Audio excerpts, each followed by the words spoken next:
All right, there we go. All right, we're gonna get started. Today is going to be elementary genocide, and that is, we all see what's going on in the streets right now. But Sean, you just told me they out there just looting and tearing up everything. What'd you say? They even did what was it? A funeral home? They set a funeral home on fire. This funeral home has been in business for decades, and they set one of them on fire. I'm like, the people are already dead in the funeral home. How ignorant can you be? They even stole the ATM machine out of a bank. It's crazy here.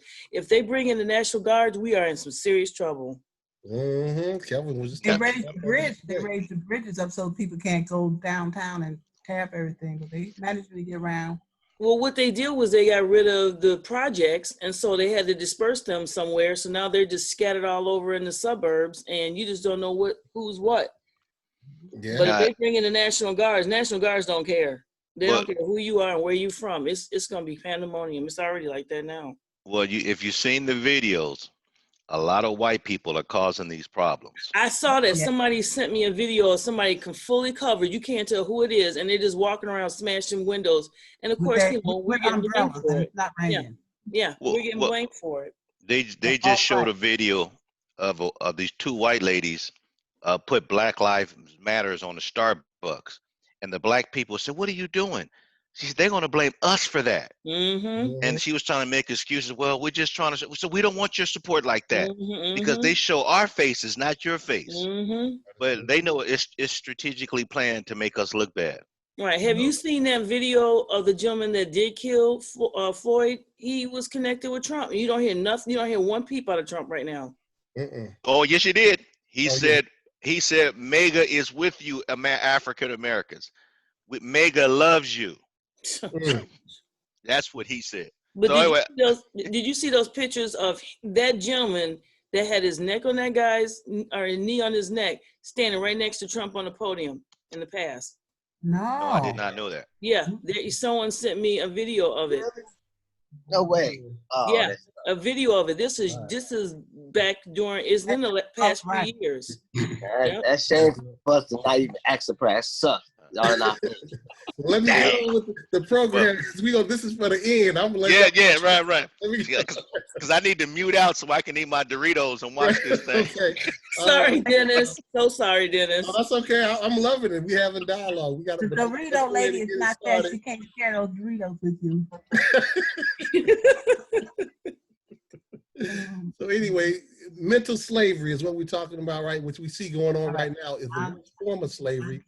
Gives you the illusion of freedom, makes you trust and defend your oppressor while making an enemy of those who are trying to free you or open your eyes. Woo, deep. I love that. But anyway, I'm gonna keep going on because we got to get this started. And as I say, be black, buy black, think black, and everything else will take care of itself. Marcus Garvey. Intelligence rules the world. Ignorance carries the burden. Group economics is what we need. That's the new black code. That's what we're going to be talking about too. New black code, group economics. We have to spend our money together, open our own businesses, rely on each other. Unity is like Kelvin says. When brothers receive the call to consciousness, they gather around to organize. This is what we're saying. Use our minds. Use our minds. We don't have to go out there and do all the craziness, even though I do believe that we have to have a defense mechanism. But if we start taking the money and doing what we're supposed to do, everything is going to work itself out, and we also will be prepared on all elements and whatever is going to come up. But as long as we have our consciousness, get our money right, get our economic freedom, we'll go ahead and do that. So then if we as a people realize the greatness from which we came, we would be less likely to disrespect ourselves. And we see a lot of that going out there, but it's not just us, like you guys just said. It's the other people that are making it look like it's us, thinking they're helping, but they're really not. They also have people that can come out in different masks and look like they're one of us, but they're not one of us. So it's amazing out there. And I love the red, black, queens are the most people in the world. Love it. And we need to get organized and have our black power, our unity, stick together. My crown, my blood, my land, my people, right here. Love it. Red, black is for our people, green is for our land. And then of course you have it right there. I love that. And our first thing, hey, our family buys black. does yours. Now we have to do this on a consistent and persistent basis, not just once a year, not once six months, but find a Black business. Find someone that's Black online, which is doing social distancing. Find something and spend your dollars with them as well. Because if we don't do that with the moms and pop stores, they're tearing them down. They're not tearing them up, they're breaking them down while we're still going into Walmart, Home Depot, Lowe's. They still have their businesses open while they have us shutting down. So we still have to support them by the way of being online if we have to. Me as a Black CEO, and I'm sure all of you are Black CEOs, as a Black CEO, I am unapologetic about the unique distinction that I represent in the marketplace. So I'm unapologetic about what I say. If I say something, I mean it. If I mean it, I say it. And I want you all to know I got your back as long as you have mine. And we do that together, we can form our nation and build an empire with that. And this is what we have, our young youth graduating from college. We have to use their minds and teach them what we know, because they all sometimes don't know everything, but we have to go out and let them see what we know and have them also let us know what they're going through, so we can all collaborate and coexist and in cooperation to make the unity so we can survive. And this is the show that we're about to watch is Elementary Genocide. You have Dr. Umar Johnson, Boyce Watkins, rapper Killer Mike, amongst many others that we'll be seeing here. And this, of course, I love Black people. I love you all. I just want you all to know that. So we're going to go ahead and do this with no further ado. Here we go. Let's get to playing it right here. Don't tell me we're going to have another issue, but there we go. All right.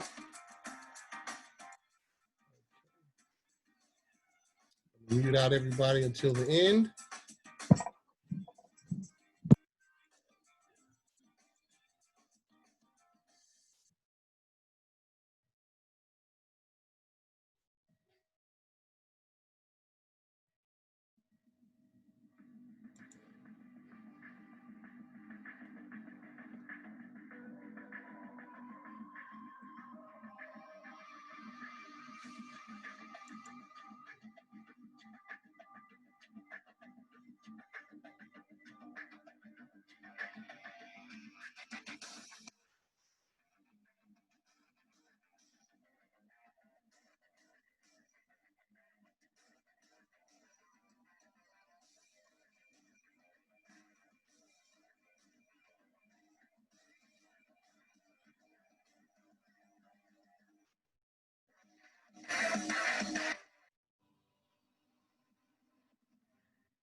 My name is Rahiem Shabazz, award-winning filmmaker and journalist.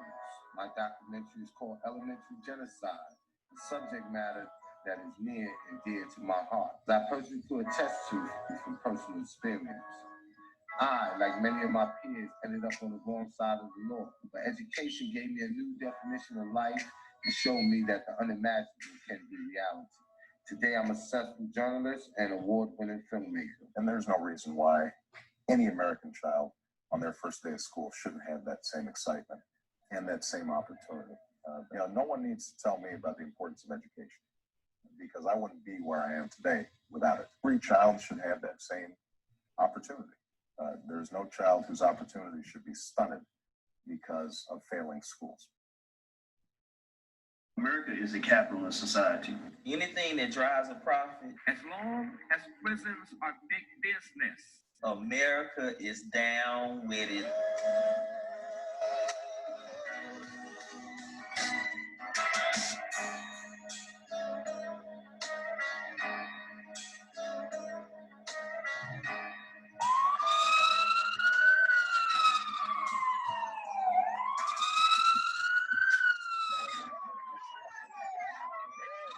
Black children in the Washington, D.C. area are suspended or expelled 2 to 5 times more often than white children.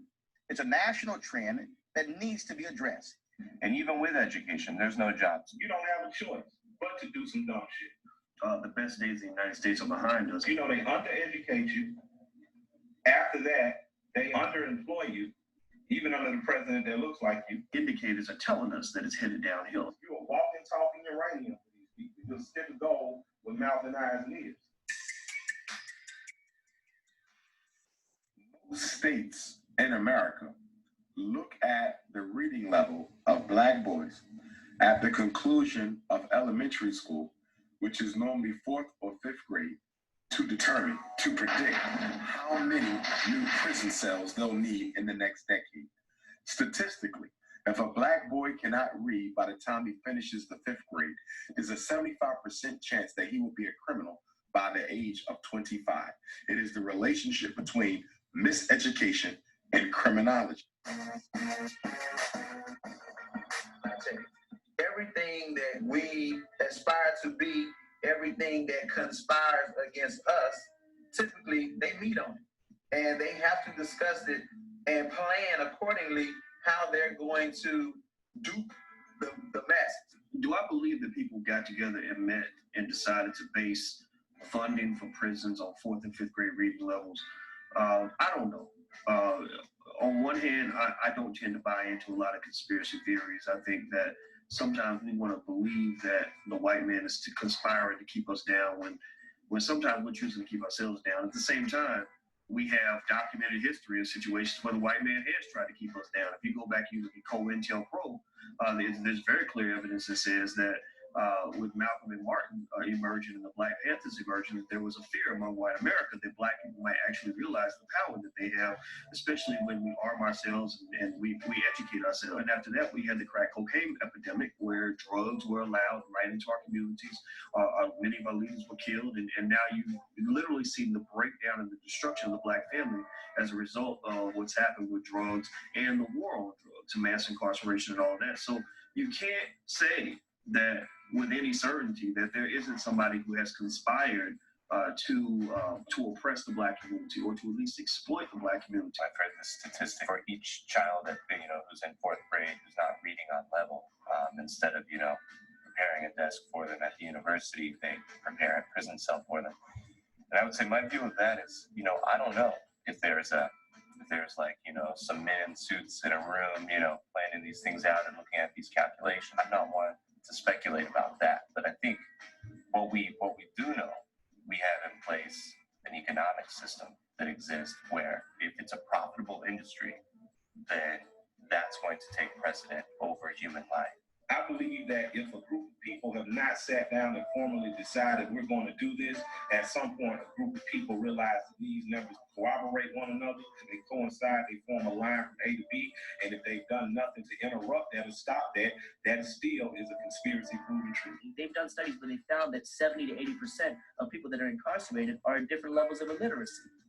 So there that if you're illiterate in 3rd or 4th grade, then it's very likely that you'll be in prison. So you mean to tell me that people that decided on where to build a prison or how to build a prison or when to build a prison didn't look at the research? They had to look at something. So, of course, if I was trying to make millions of dollars off private prisons, I would be looking at, we're gonna have a lot of prisoners this year because nobody can read. I don't necessarily know if their hatred of black people is greater than their love for money.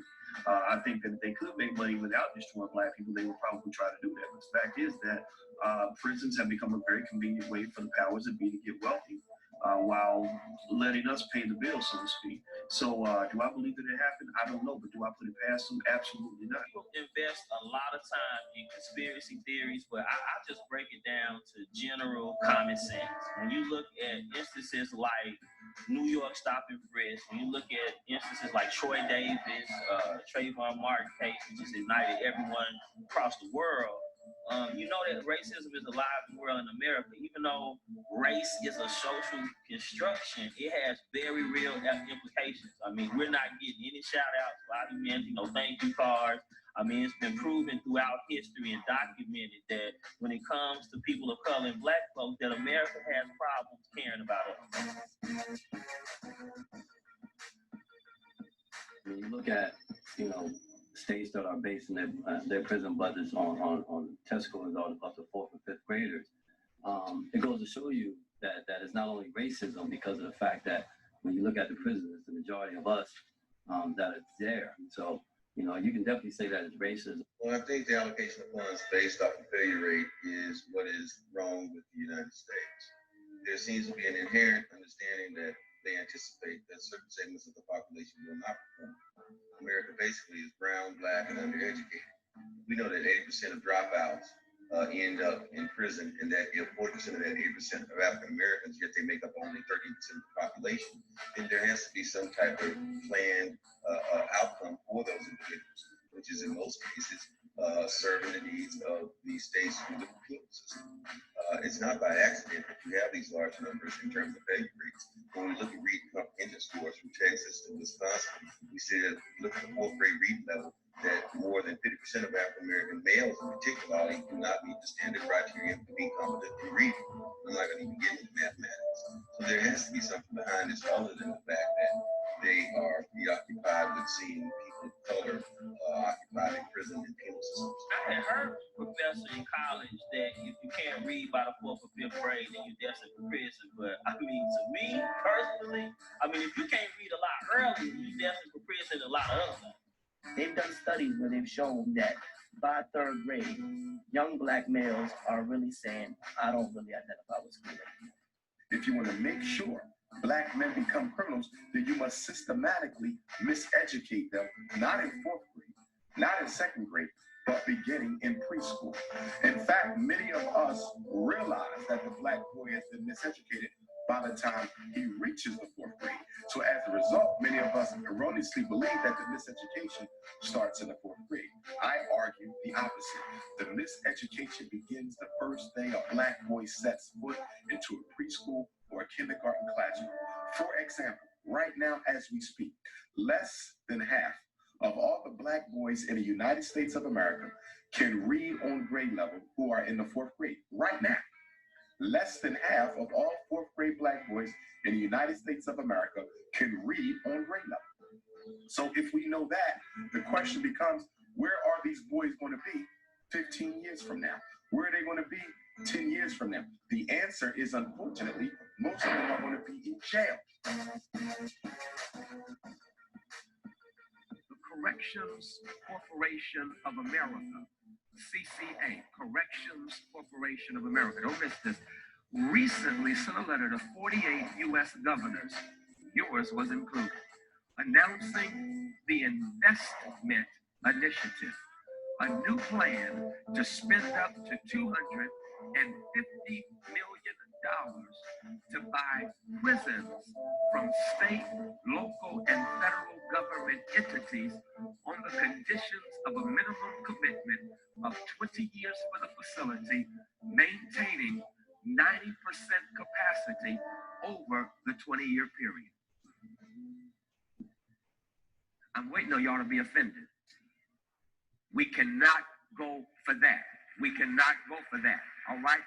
Because you know, as long as prisons are big business, as long as they are money-making ventures in capitalistic America, then guess what? You're going to have get tough on crime. You're going to have mass incarceration and what Michelle Alexander calls the new Jim Crow. The fact that the government will invest in prisons at all, and then even privatize prisons, tells me that the government is still in need of and in the business of capturing and using slave labor. This prison system is not doing what it's supposed to do in terms of reforming people. That's not the goal. The goal is to get bodies, to get free labor, and to generate money and commerce at the expense of whoever just happens to get caught into the system. I speak, throughout the nation, and when I'm doing my Afro Shelter writing workshop with youth and detention centers, and I hear someone 14 or 15 clearly articulating their place at the bottom of the well in society, it's intriguing. I'm excited that they're able to articulate this at a young age, but it's also tragic because even at 14 or 15, that this person knows that they're looked at as slaves. They look at it being slave labor. But when we work with an American system that is based on capitalism, we shouldn't be surprised. We could be disturbed. We definitely shouldn't be shocked. There's an economic argument for that. Prison is profitable.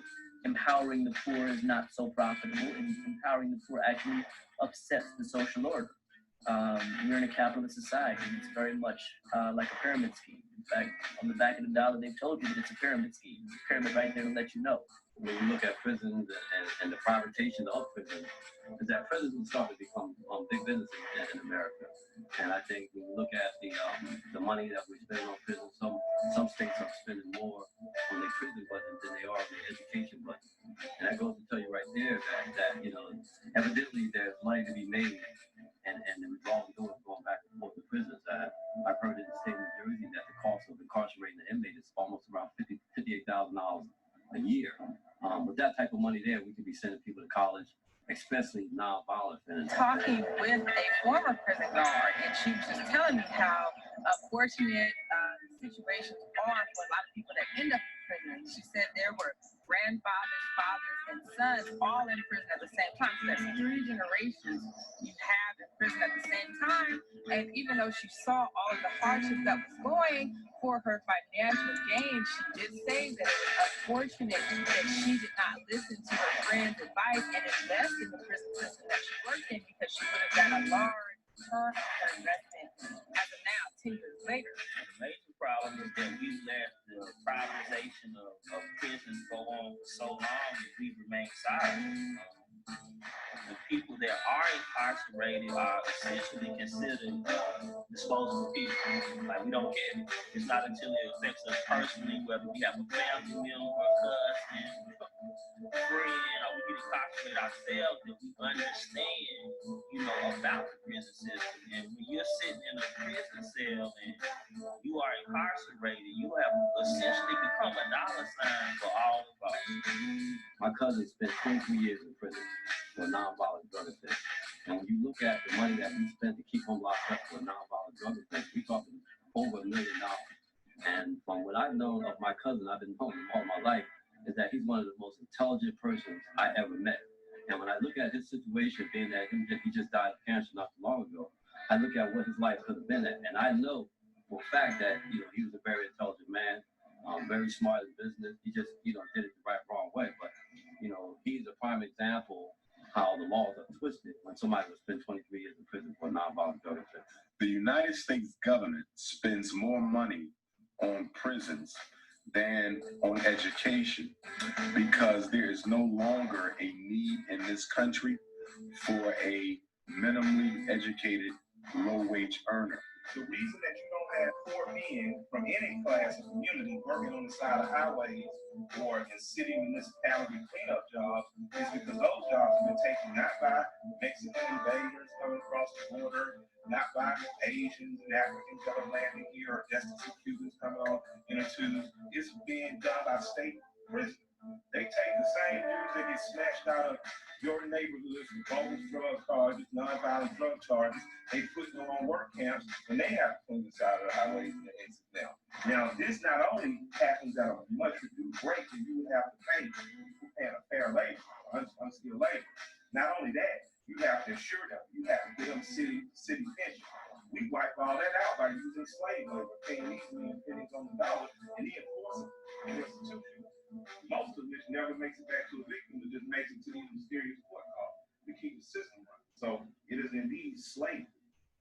So prison, we can say, is a new cotton. Yeah, you are the cotton. Right now, you the cotton brown.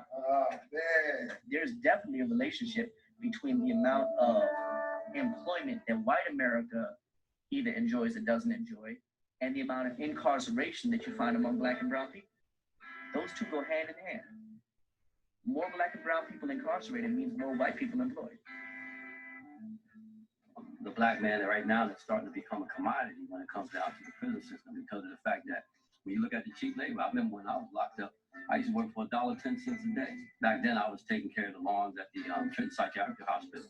But doing the lawns and doing the grass at those hospitals, the same thing they have private companies. It's not only racist when you look at the system the way it is today, but it's mainly targeted at the Blacks and the brown folk of the United States. The fact is that when you are sending them to jail and you're filling up the jails, you're making money off of that. You're allowing them to work for wages that are subhuman. You are putting them in a scenario where they're contributing to the economy, even though you're contributing to the destruction of their community. Black men are no longer needed as laborers.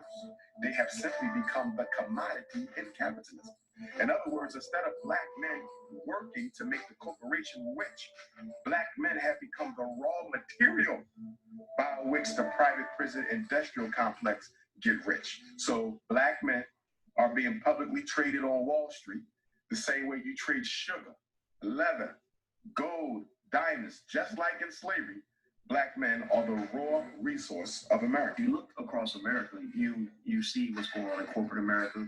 You see what's going on in the highly educated spaces of America. You see a lot of factory work, things like that, manual labor kind of disappearing or either going to immigrants.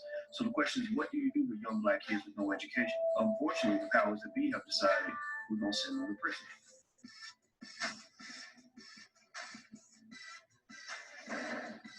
Think about it. They got, they undereducate you. After that, they underemploy you. Even under the president that looks like you, you're underemployed. You don't have a choice but to do some dumb shit. They didn't die before the Emancipation Proclamation be put into law. But upon his death, Andrew Johnson succeeded and the post-Reconstruction era began. One of the things that they did was to make certain that individuals who were formerly slaves maintained their status. We didn't want any of the Negroes. Was to develop new laws through the Supreme Court. Cruikshank versus the United States was one. In these cases, what they basically did was they obviated or sidetracked the 13th Amendment, which guaranteed equal rights under the law and protections for all, regardless of their race and creed. And in the context of those laws, they would write in certain small addendums. For example, no man in the United States could be a slave unless he was committed to law via criminal behavior, et cetera, et cetera. That's why in many states you cannot vote if you have a felony. In many states you cannot get financial aid if you have a felony. In many states you can't demand minimum wage while working in prison because of a felony.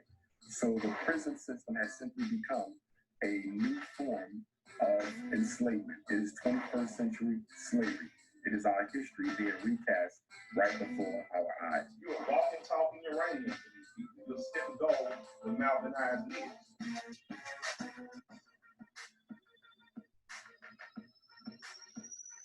What we have to understand is, yes, slavery is buoyed by racism. Yes, slavery is buoyed by inhumane treatment, but it's also buoyed by capitalism. And anything that involves the dollar bill, people gonna find a way to try to get in. The continuation of what we saw in slavery was just redefined into new institutions and new discipline parameters by which they could place that enforcement legally upon people. When we look at the history of public education in America, Thomas Jefferson, who gave one of the first rationales for public education, he said that there should be two tracks: those who should serve the society and those who would lead the society. That's where tracking comes from.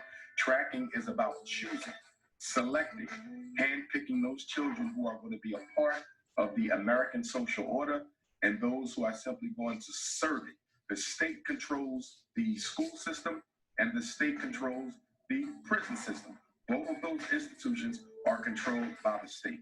I would argue that they are not two separate institutions, but one. We have a public school incarceration system that takes the children from school into jail. And we also know statistically that only 1 out of every 4 black boys will get a high school diploma in his lifetime. We also know only 3 out of every 100 black baby boys born will ever see the inside of a college. In order to destroy the black male, you have to miseducate him. If you don't miseducate, it's going to be difficult to do anything else, because miseducation is the foundational system that must be sure to be successful in order for the black boy to be psychiatrically medicated, to be juvenile incarcerated, to end up psychologically frustrated, hanging out on the corner, hopeless, which ultimately leads to his premature extermination. 1 out of every 4 black boys dead by the age of 35. But if schools are no longer preparing black children for work, what is their function? And I would argue, based on my work, my research, my actual experience working in schools and prisons, that the primary function of public education in the Black community is to provide the women for a life of poverty and to prepare the boys for a life of prison. I think teachers should be some of the highest paid people in the world. But I do not believe they should just get paid because they're teaching. I think they should be taught. I think they should be tested. And if they're not doing their job, they need to be kicked out of school. I don't believe in just paying a person because they're teaching. I have teachers I know that are basically incompetent. You know, like my students, they can't do square roots by hand or solve a linear equation or identify a direct object in a sentence. They are basically just as bad as students that they're teaching. How do you miseducate somebody in kindergarten? How do you miseducate somebody in the first or second grade? Those are the easiest grades to teach. They are the grades when children are the most hungry to learn. But guess what? When you know that you have a program, a plan, a design to make sure Black men are totally relegated to the lowest rung of society, then the miseducation must begin as soon as you can get your hands on that child. The schools are a microcosm of society. Third grade is when reality is starting to set in. Third grade is when you realize your dad just doesn't smell funny. He's an alcoholic. Third grade is when you realize that this guy that's my mom's friend is not just my mom's friend. He's sleeping with my mom. You know, it's about that age, about 8 years old, when you start really coming to grips with the way things are. You start being able to figure things out. So that's when the myth of education unravels. It's that age when you start saying, well, you know, I'm going to start looking at reality. And unless you have educators that can really give people reality and teach a reality-based curriculum, you're going to have a lot of kids not interested in school anymore. In most schools in the States, you have to, in the public schools, you have to say the Pledge of Allegiance to the flag daily.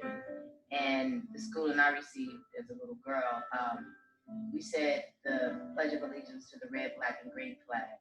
It was the Institute of Positive Education, New Concept Development Center in Chicago, Illinois, founded by Hakeem Adabusi. We also received ancient Kemetic prayers that we would say on a daily.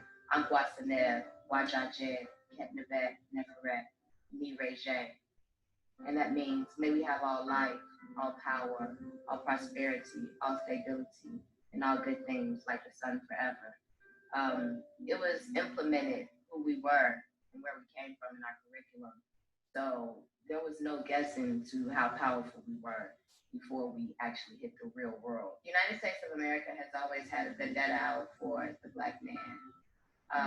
We've had to teach our boys how to behave in public and how to respond when approached by a certain authority figure. We need to teach our children where they come from before slavery. We need to teach them about the ancient Kushites and the ancient Kemetic people. We need to let them know who they are and the power that they hold. That was one of the blessings of the school that I went to, because it instilled into you the power that you had at a very, very early age. Let's be clear. Black boys love education as much as white boys. Black girls love education as much as white girls. The problem is that the Black boy's education is being given to him by way of a middle-class white female. The problem with the education system is that Black boys are being taught by middle-class white women who are not natural stakeholders in the success of those children. In my opinion, it should be a crime for someone of another race to teach a child from another race. How can someone who belongs to the race of oppressors successfully educate a child who belongs to the race of the oppressed? It is a conflict of interest. If I belong to the oppressor group, then naturally I want to keep the oppressed in their place. So as a member of the oppressor group, coming into the community of the oppressed and being given the responsibility of teaching them is a conflict of interest. It goes against my interest as a person. It goes against my values as a European. It goes against my natural desire to stay in control. And the miseducation of Black children is about keeping them powerless and keeping white folk in control.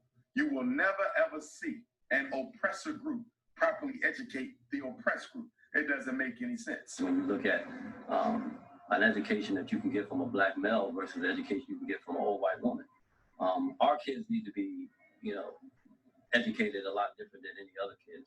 And when you have a strong black male, you know, telling you that you were once queens and kings and that you're a great, you know, that you're a great people, you know, that, you know, helps one's psyche to understand that, you know, they are more than what they see on TV or more than what they see in the newspaper. So, you know, when you have an African-centric school, you know, teaching our kids and it's a black male role model doing that, I think it makes a hell of a difference. Yeah, I remember third grade. I remember Miss Everett. I remember how they liked her. I remember how bad she treated us boys. I had a mama that stayed coming up to my school. I got promoted by 4 of my brothers got yelled at. They were no less smart than I was. They in the community now. They football coaches. They mentors the young men. They helping they barbers. They help young men change their life. But our life, I saw, got changed in that year because this woman was lazy. This woman was old. She didn't need to be in a room with 16 little dudes and 16 little girls all just wilding out. She didn't need that. So, you know, had I had a male teacher, had I had a younger teacher, it probably would have been a whole different experience. When I was in 4th grade, I had a white teacher and I couldn't relate to her because she was a different race. But now I'm in the 5th grade and I can relate to all of my teachers because they're African American and I feel like they're family. My career goal is to become a paleontologist, and paleontologists are scientists that discover extinct animal bones and analyze them to know what type of dinosaur they are and what their names are, so that when people see them in museum exhibits, they know what to call them. And you know, people train to fear black. And how you gonna probably, it's like you can't train pit bulls if you're scared of them. You can't train a poodle if you're scared of them. You can't train a Shar-Pei if you're scared of them. So you got these teachers that are not men, oftentimes that are not African American, trying to teach this group of kids that need to be taught by people who look like them. They need to be taught by people who walk like them, who talk like them. So, you know, my thing would be, if I was someone in government right now and I was trying to start an educational initiative, what I would do was pay black men in historically black colleges and universities, pay their full tuition if they agree to teach their first 10 years out. That's big. So think about that. Now you have a population of young black men who are going to graduate college at and around 22 years old, who I've already advised you don't need to have a serious relationship, girlfriend, or wife before you're 30. You'll have an opportunity to have 8 years of undivided attention with a group of black boys in a classroom. Like, that's what we need. And at the end of the day, we shouldn't be asking government to do it. My high school guidance counselor, Ms. Critelli, if you're watching this, thank you. Because when you told me that I wasn't college material, you told me that I should just find a job after high school, you inspired me. It was because of you that I wanted to go to college, because I wanted to prove you wrong. When you told me that I should just start looking for a job, it made me want to go to college because what you were saying as a white woman at a predominantly black school, and I found out that you actually told a lot of people this because I checked in with my graduating class and it turned out you told pretty much everybody you counseled the same thing, even students that were doing better than me. And you told us this because you didn't want us to succeed. You told us this because you already had this idea that we wouldn't succeed, so why even bother? Maybe somewhere in your twisted mind you thought you were helping us avoid a series of disappointments and failures. But really what you were doing is you were setting us up for a life of disappointments and failures. See, because of you telling me that, I always valued the underdog in the fight. So I wanted to be the one that proved this myth wrong, and I wanted to be the one that went to college. But I realized that there are so many guidance counselors in so many high schools throughout this country that it's telling students, don't even bother with that college thing. Don't even bother with anything. I can understand if you say, hey, you know what? Your grades aren't that great, but I know you really do well in art class and shop class and things like that. You should definitely go to a trade school. And I got a few good ones. Here's some of the routes that you can look at, because let me tell you how much an airplane engine mechanic makes. It's not like a car mechanic. You know what I mean? It's like you're going to make some good money. But those conversations aren't happening. I think nonprofits ought to be in the community, period. I'm looking for more grassroots nonprofits that are started by for the community, by people in those communities. In terms of a faith-based solution, I don't understand how we have mega churches in a city like Atlanta, and on the same strip of mega churches, drugs still being sold. Because if you can gather 25,000 people on a Sunday in a church, you should be able to put 25,000 people, line them up and down Old National Highway and say, we're not going to sell drugs. So the fact that churches are not in the community, actively cleaning up the community, actively politicking on the behalf of young black men who are catching nonviolent drug offenses and ruining their life. If they're not into prison reform and getting faith-based ministries to expose the horrors that are going on in prison. If churches are not doing that, then churches are bullshit. And most of our churches are. I don't see Kept Your Dollar going to prison unless he's going to prison, for example.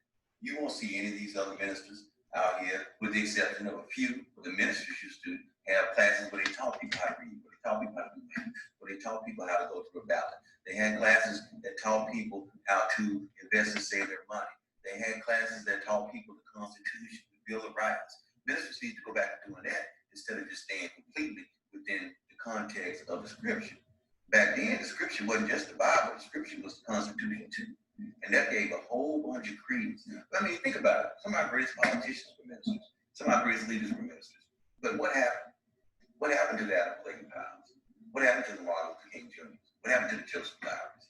You know, what happened to the people in our neighborhoods who were out there every day on the streets being seen, wasn't afraid to have dogs sicked on them or water hose put on? The faith-based community and the other individuals in our society that care about the problems going on in the school system, they have an obligation to step in and to be the moral conscience, or the moral compass, if you will, whichever one you want to use, for what's going on right now. Now we have too many people that believe that money should be the driving factor behind every decision that you make. And so those individuals in the faith-based sector and in the nonprofit sector are one of the last bastions of hope when it comes to doing what we're supposed to do. Well, I had a praying grandmother. I grew up in the squeaky wooden floor church community. Actually, my grandmother's church was right next door to the house, so it wasn't no getting out of church when I was young. And for me, it gave me a value system, which I call sweet tea ethics. You know, I remember in church where everybody was a part of the community. The Sunday school teacher and the pastor might also be the head of the school board. Your teacher might be teaching you Sunday school. So we were all a part of a great tradition. And in that tradition, we value helping each other. And we as Black folks have to value caring and concern for other Black folks. Whether you call it community development, whether you call it being there for your fellow man, at one point in our lives, it was in vogue to be down, to be an activist, and to have some community development about yourself. And we got to get back to that and just generally just caring for people, because we all need each other. I think sometimes when you get help, though, it absolves us, really, society, capital S society, from fixing the problems that are actually there. I don't think we should rely on nonprofits and faith-based organizations to fix what we know how to fix. And all we really need to do is come up with the resources and the capital and really the gumption to make, just to create optimal learning environments for our students and teachers. It's possible. I know it's possible because that's been my entire life, pretty much learning and teaching in an optimal learning environment. The role that the nonprofit corporations can play in the school system is that they could provide those social and economic services that our children need that are not being provided for by the schools in which they attend. For example, our children need jobs. Most high schools in this country do not effectively provide Black teenagers with employment. We know statistically that a Black teenage male or a Black teenage female has a more difficult job of finding employment in this country than an illegal immigrant. So one of the roles of the nonprofit organizations would be to provide that employment. If there is no tangible benefit or political discourse to improve economic outcomes of people in our community, then we're going to have to be stuck in the same. And we see that with the incarceration rates, we see that with the poor lack of education, and we see that with the dismal economic growth. And so I think that for African Americans to have freedom, to truly be free, we've got to embrace ownership and other forms of educational economic empowerment. Because when you walk away from education and you walk away from economic responsibility, you are walking right back into the hands of slavery, and that's something that we don't want to do. The other thing we need to do is stop trying to use pharmacological solutions to deal with these kids that we see have problem behavior. doping a kid is going to do anything but lead them closer to going back into the correctional system. I think that we need to take more time in learning the needs of all our students, because one side does not fit all. This is not a monolithic population, and we need to focus on hiring and training teachers who are competent. If they're not, get them out of it. Education comes from educare. Ducare means to bring in. The prefix e means out. So it's to bring out. Education is about bringing out what's naturally within you. And we have gifts that are within us, but we don't celebrate those gifts. We barely even recognize them. And that's because we don't have enough competent teachers who are able to recognize those gifts and show them to us. And so very few of us ever find our calling. We trudge through life, end up in a 9-to-5 that we hate, never really make use of anything that we went to college for. How many of us are using our majors? In every aspect of school, you talk about politics and how the politics charge the different movements. During Clinton administration, you had America's Choice, went to Bush administration, and we had No Child Left Behind. And currently they're getting ready to implement Race to the Top. That's 3 different ideologies that have been put in within a 10 to 12 year period. So if you start off in pre-K and go to 12th grade, you function under 3 different varying disparities of ideologies that they have no correlation between any of them other than we're in school. So with that being said, the money that goes into politics fuels different people's philosophies and ideologies. The schools just happen to be the dumping ground. Think about it. They got, they undereducate you. After that, they underemploy you. Even under the president that looks like you, you're underemployed. You don't have a choice but to do some dumb shit. I would like to thank Obama for saying that he gonna put a special executive order for black education, but that's all fluff, man. Let's just vote. This is gonna say something. You can't legislate making somebody do homework. You can't legislate making somebody cut off the TV. You can't legislate making somebody read a book, and you can't legislate a parent being in the PTA and helping their kids do homework every night. I'm sorry. That's just my take on it. And I'm trying to be okay. It goes back to choices that because they set a trap for a bear, don't ever mean that bear gonna get caught. Because you throw a bait in the water for a fish, most of the time when you go fishing, you catch the smallest fish or the most inexperienced fish. It's very hard to catch that big fish. So fishes live 10, 15, 20 years continuing to find the size of fishing. It's harder to catch because they done seen every snare, every trap. You go hunt deer or you hunt rabbit or something. You have to be quiet.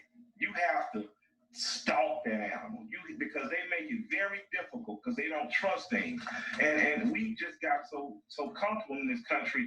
We don't know shit, but because we've given ourselves to these people, we've given ourselves to them through ignorance and stupidity and a lust for something that we don't even need. Because we've given ourselves to them, they're just saying we're going to set up a system where it'll be maximized. We can maximize the profit from these young men. And what's really made it incredibly problematic is the fact that there is now a partnership between young black men, especially, and this system where we are agreeing to feed ourselves into that system. As a teacher in this current climate in the school, I talk to parents on a daily basis. I talk to parents who have 5 and 6-year-old kids.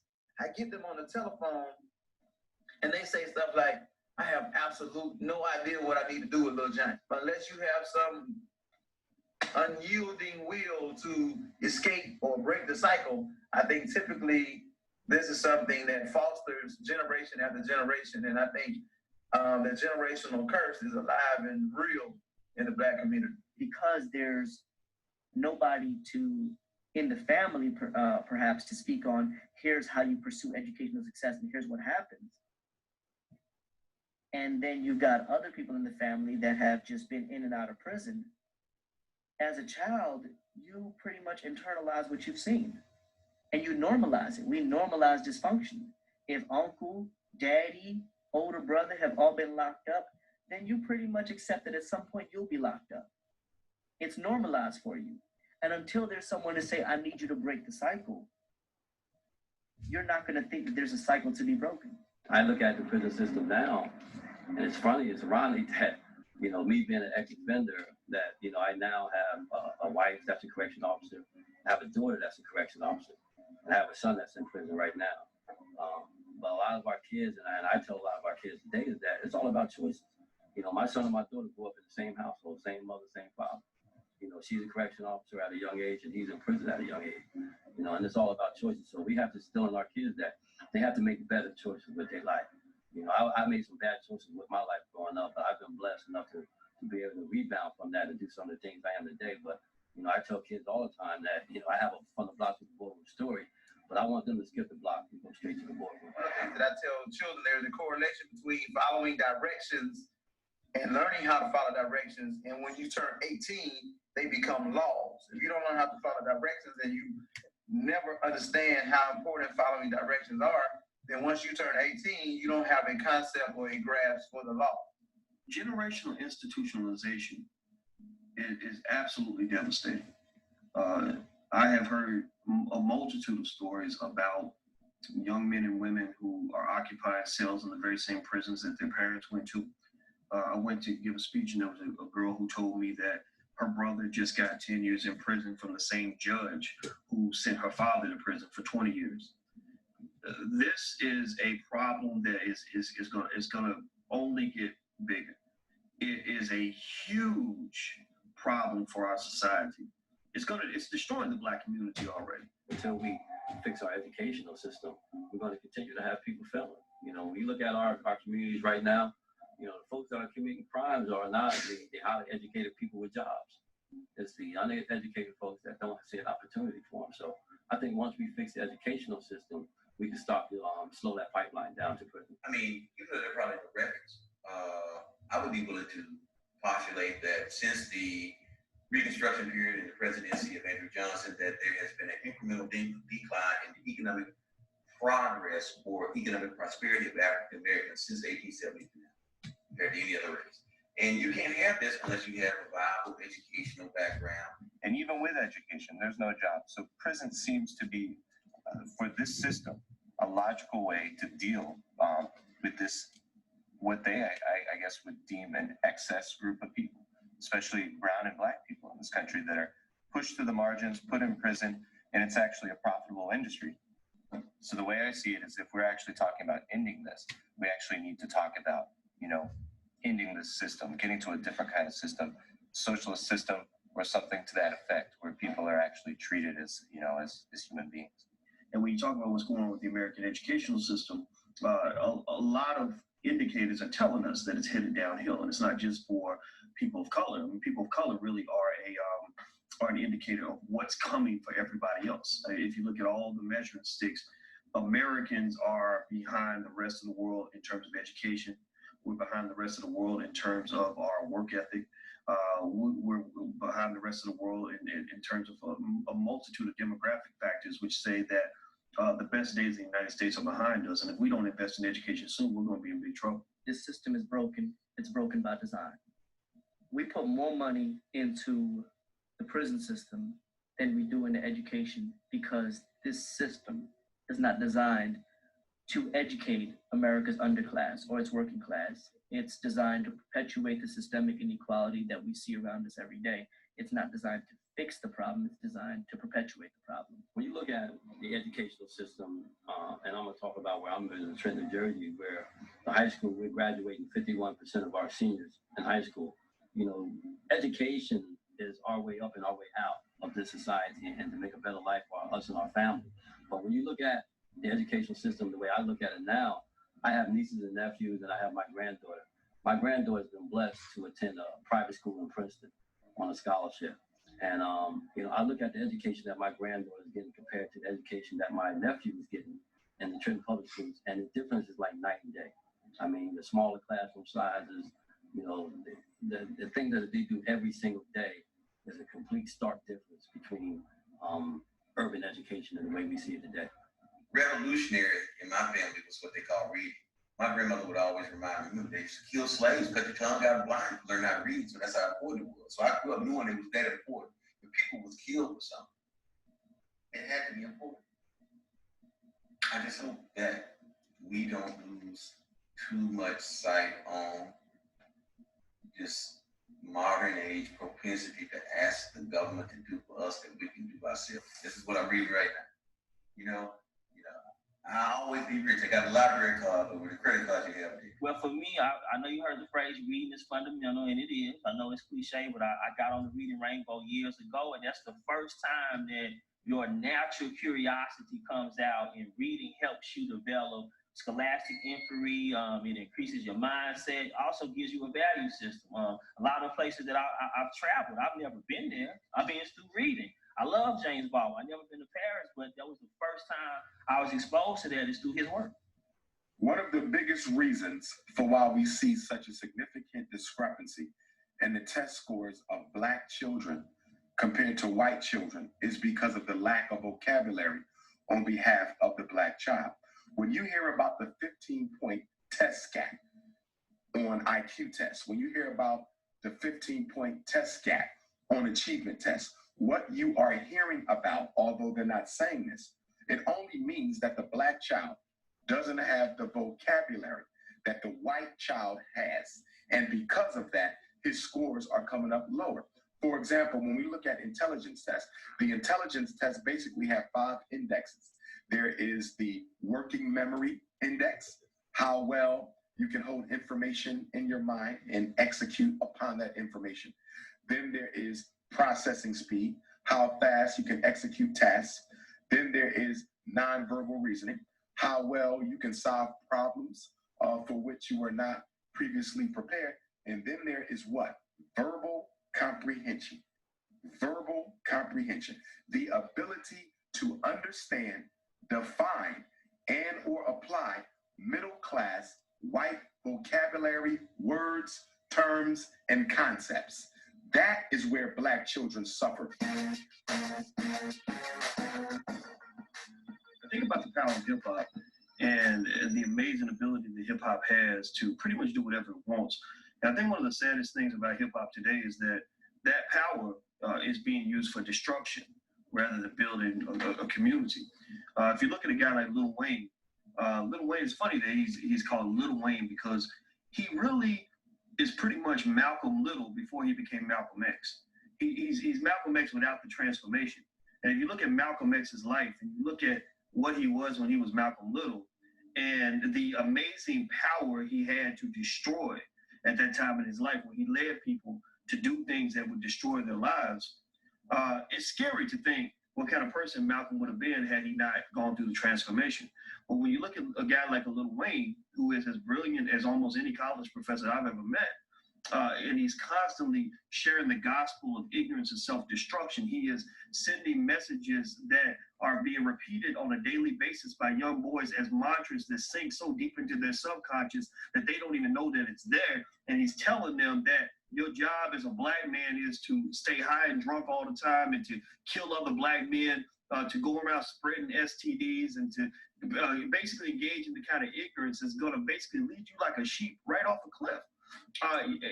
It's unfortunate when you see that because effectively too many hip hop artists have bought into the corporate model that says your job as a Black man is to feed other Black men a blueprint for their own self-destruction.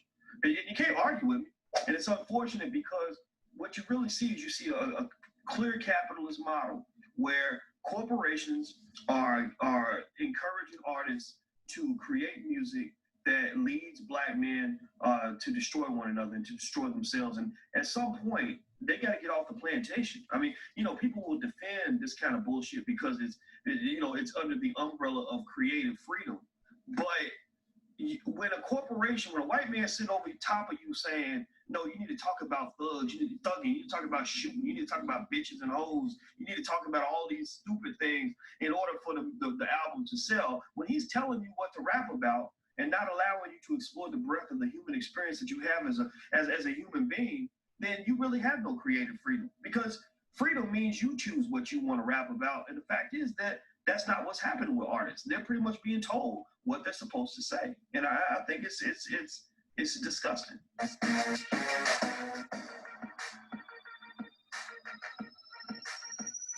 Remember, tests were designed to justify oppression. Tests were designed to justify segregation of the races.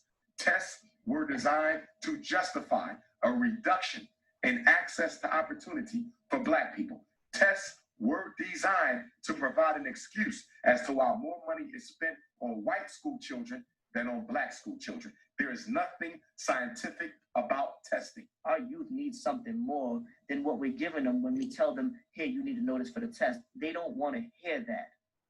They don't care about the test. And for us to be so obsessed with the test, it lets us know maybe we don't care about the youth.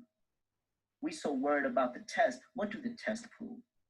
What does the test give them? They pass the test. What? Oh, we send them to college. Then what? That's cool, but it's like what they end up with student loan debt and they're working at Walmart still. So they know about pre-test data, how well black kids are going to do on certain math items. They know by pre-test data how well black boys are going to do on certain reading comprehension items. They know by pre-test data how well black girls are going to do on certain writing samples. Okay, they on certain spelling words, certain verbal concepts. They know this. No test is ever put out without pre-test being done. That's what standardization is. It is the process of making sure the results you want to see are actually engineered into the test. So nobody is given a fair chance. You know the results before the tests are given. Who gave us these tests? White, eugenicidal American psychologists. The most popular intelligence test in America was a eugenicist who had some very racist comments to say about black people. When you look at Alfred Binet, when you look at Simon, when you look at many of the fathers of white psychology, they had very negative things to say about black people. The mentally gifted movement, which was started by David Wechsler, was a movement that sought to prove black people were inferior to white people. When you read the writings of America's white psychologists, not today, but the early fathers of white psychology, you will see that nearly every last one of them thought black people were inferior to white people. So how are you going to use a test created by a white man who believed black people were inferior to white people and expect black children to do well on it? We bought into the stereotype that brothers don't want to learn. I mean, why would someone be interested in learning when the school system that he's at does not support or affirm his humanity in any way? Why should he be interested in learning when their tests are culturally biased and nothing in the curriculum reflects his worldview or anything that he can attach himself to? Remember, the concept of IQ, the intelligence quotient, is a term that originated in Nazi Germany. It was a European Nazi by the name of William Stern who created the concept of IQ around 1912 to 1914. He said that you can put a number on how smart somebody is. This was all propaganda to fuel the Jewish Holocaust. But now that same propaganda, the so-called IQ test and achievement test, is being used to fuel the Black Holocaust, which is taking place every day in America. You say, why do I say Black Holocaust? 1 out of every 4 black men in jail. Why do I say Black Holocaust? 1 out of every 4 black men dead in the cemetery. Why do I say Black Holocaust? 2 out of every 4 black boys being miseducated, only 1 out of every 4 black boys getting a high school diploma. We are living in the midst of a Holocaust against black males that encompasses 5 stages, from miseducation to economic castration to juvenile incarceration to psychological frustration, culminating in premature mortality in the form of extermination through homicide or through suicide. 75% of the black men who go to jail are bound to go back to jail. This is an extermination. It is not just oppression, suppression, or repression. We are living in the age of black male extermination, and it's a shame that the black community isn't doing anything about it. In order for us to make the changes that are needed for us to ensure our long-term survival and collective community empowerment, we need to make some changes. We need to make some action. We need to go ahead and make choices. We need to commit to improving each individual ourselves first. Each one teach one. Spend time in the schools. Sit at the table every day and eat dinner and do homework with your kids. Cut the TV off. Get rid of TV. Get rid of cable. Cut off your cell phone. Get rid of your internet. Make sure you learn how to communicate with your kids. And I don't mean just lecturing. I mean listening to them and hearing them. Make sure you can engender some form of appreciation and accomplishment and desire for attainment in kids beyond material things. Make sure that they understand their value is not about what they own, about what they do, what they think, what they live, what they believe. Reinforce those things that give meaning and value to life, and we will be in a better position tomorrow. If not, we're going down a path that has been designed by us, for us, in the eyes and image of those who have oppressed, segregated, subjugated, and reduced us to being nothing more than an object as opposed to a person or a human being. We have to try to stop this pipeline to prison, and everybody has to do their part. I feel as though I have to do my part as an ex-offender. So we're in the process now with me and Darren. We're actually just getting this nonprofit underway right now. And the title of the nonprofit is From the Block to the Ballroom. And our message and our whole thing and program is to go back to these prisons and teach entrepreneurship to ex-offenders. And hopefully that right there will give them the tools that they need to re-enter society and change their lives.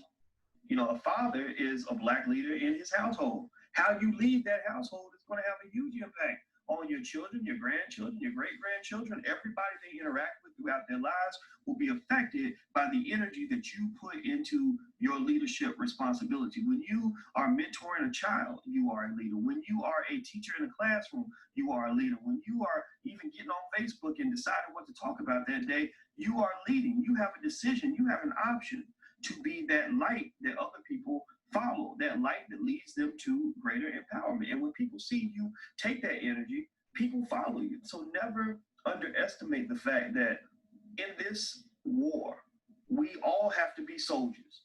None of us can sit on the sidelines. None of us can sit and watch other people do the work.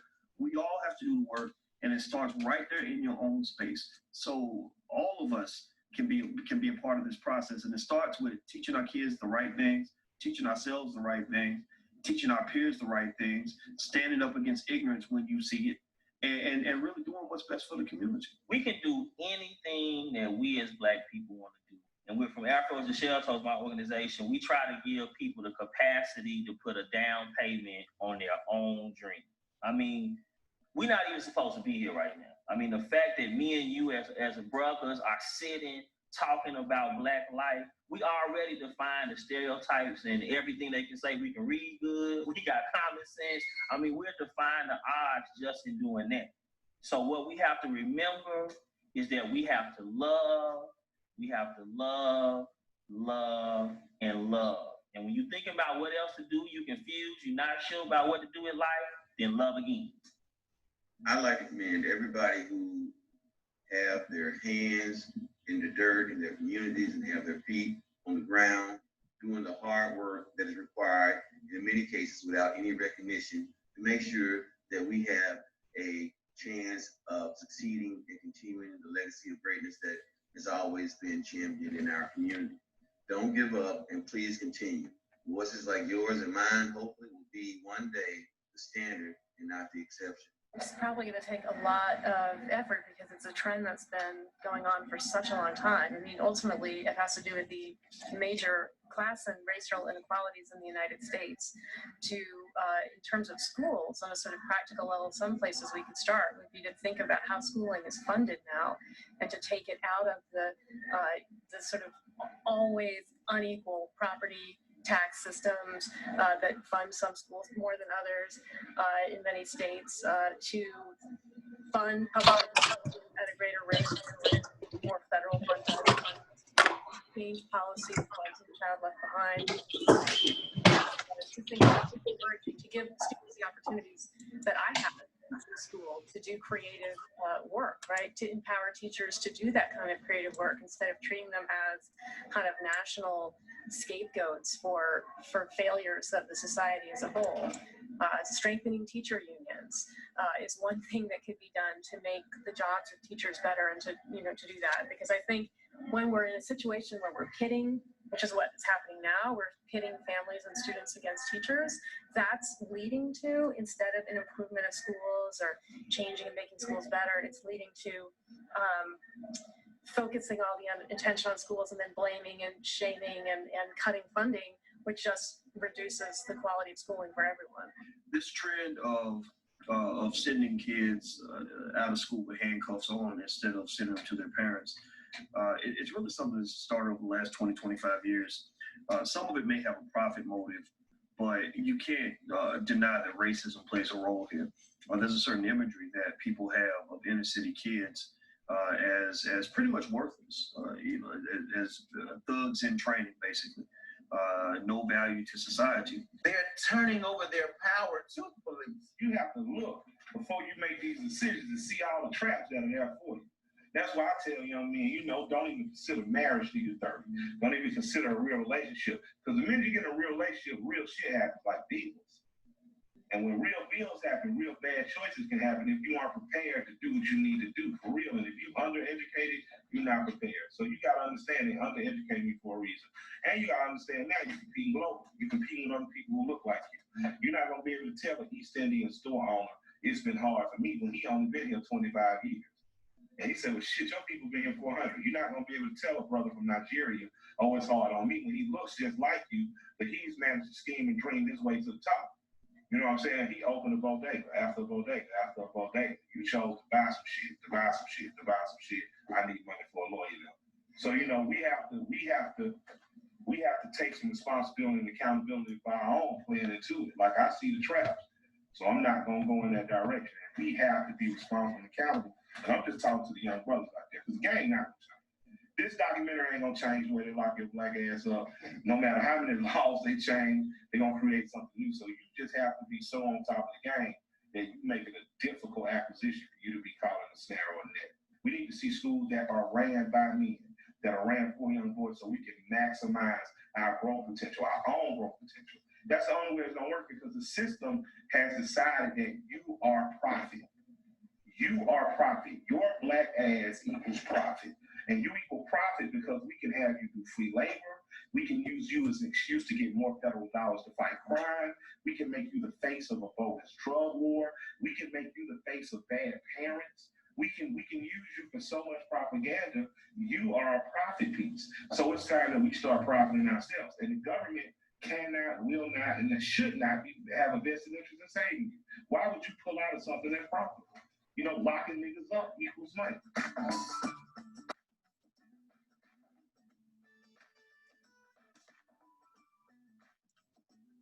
Wow. Hold on. Let me get back to that real quick.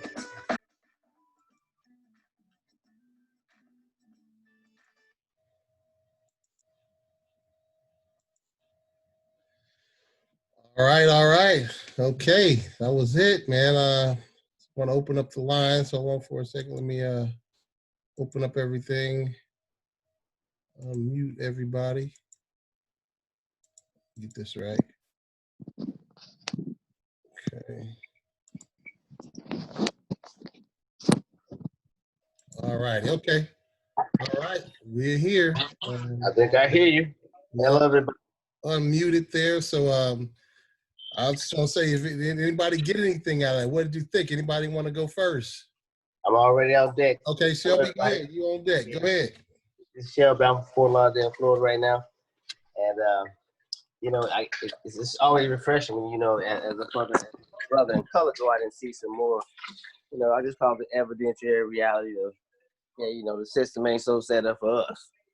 We can get into the ain't no metric to not get into the ain't in true reality. Like, if black lives don't matter, we can slogan all day, but again, it's just an ever-present reality. Coach Kente live next door, I'm probably him. It's like, so it just tripped me out. It just always wake me up. This is weird. And so again, it's a revigorization. Maybe I was lazy and slack. I don't know what it is. You ever crack it? I know what the fire department is down the street and the police. They're different. It ain't really like the shaman who finna heal my ass. So excuse me for that cursing online. But no, really. So it's important to see that. It was really important to stimulate to talk about it, and they broke a lot of things down. And you understand. Everybody know y'all were there, so it's all good. All right. Anybody else get anything? You're totally correct, though, Shelby. I mean, sometimes we live in a world that we don't see what's really going on. We want to think that it's not happening, but if all you got to do is look out there, it's happening every day. It's been happening. It's been happening for years. It's been happening since they brought us over here. and even before that. So we have to learn how to be smart and how to deal with it from the neck up. And then we have to come out with a solution. We have to stick together. Everything they said, we have to, have unity. We have to, like you say, we need schools by Black men. We, as fathers, we have to step up and be the leaders in our community, not just one, because they like I said, we lucky just to be here sometime. When you look at the doctor that was on, the professor, hey, it's designed for us to be in prison. It's designed, they want free labor. We're a profit for them. It's like a plantation. They sent us there. What do you think is going on? It's there. If we don't want to believe it, and it's like I said, the education system, I'm not saying, I understand education. I'm not saying it's a bad thing. Like you said, look how many people got degrees that's working in Walmart. What they're trying to do is put you in debt all the time. So we have to go ahead and be smarter than that. So I'm going to let you guys talk, not me. Who else got something out of that? Hey, everybody. Can you hear me? Yes, I hear you loud and clear. This guy, hey, family. So there's just so many on this topic. I could go on and on and on, but one of them we're talking recently. Guidance counselors don't necessarily guide our children in the right direction. When she was college bound, she's a senior getting ready to go to college, and when she started getting back the acceptance letters, she realized. You break it up a little bit. I think where you're low, you might have to move around or something because we don't hear you clearly.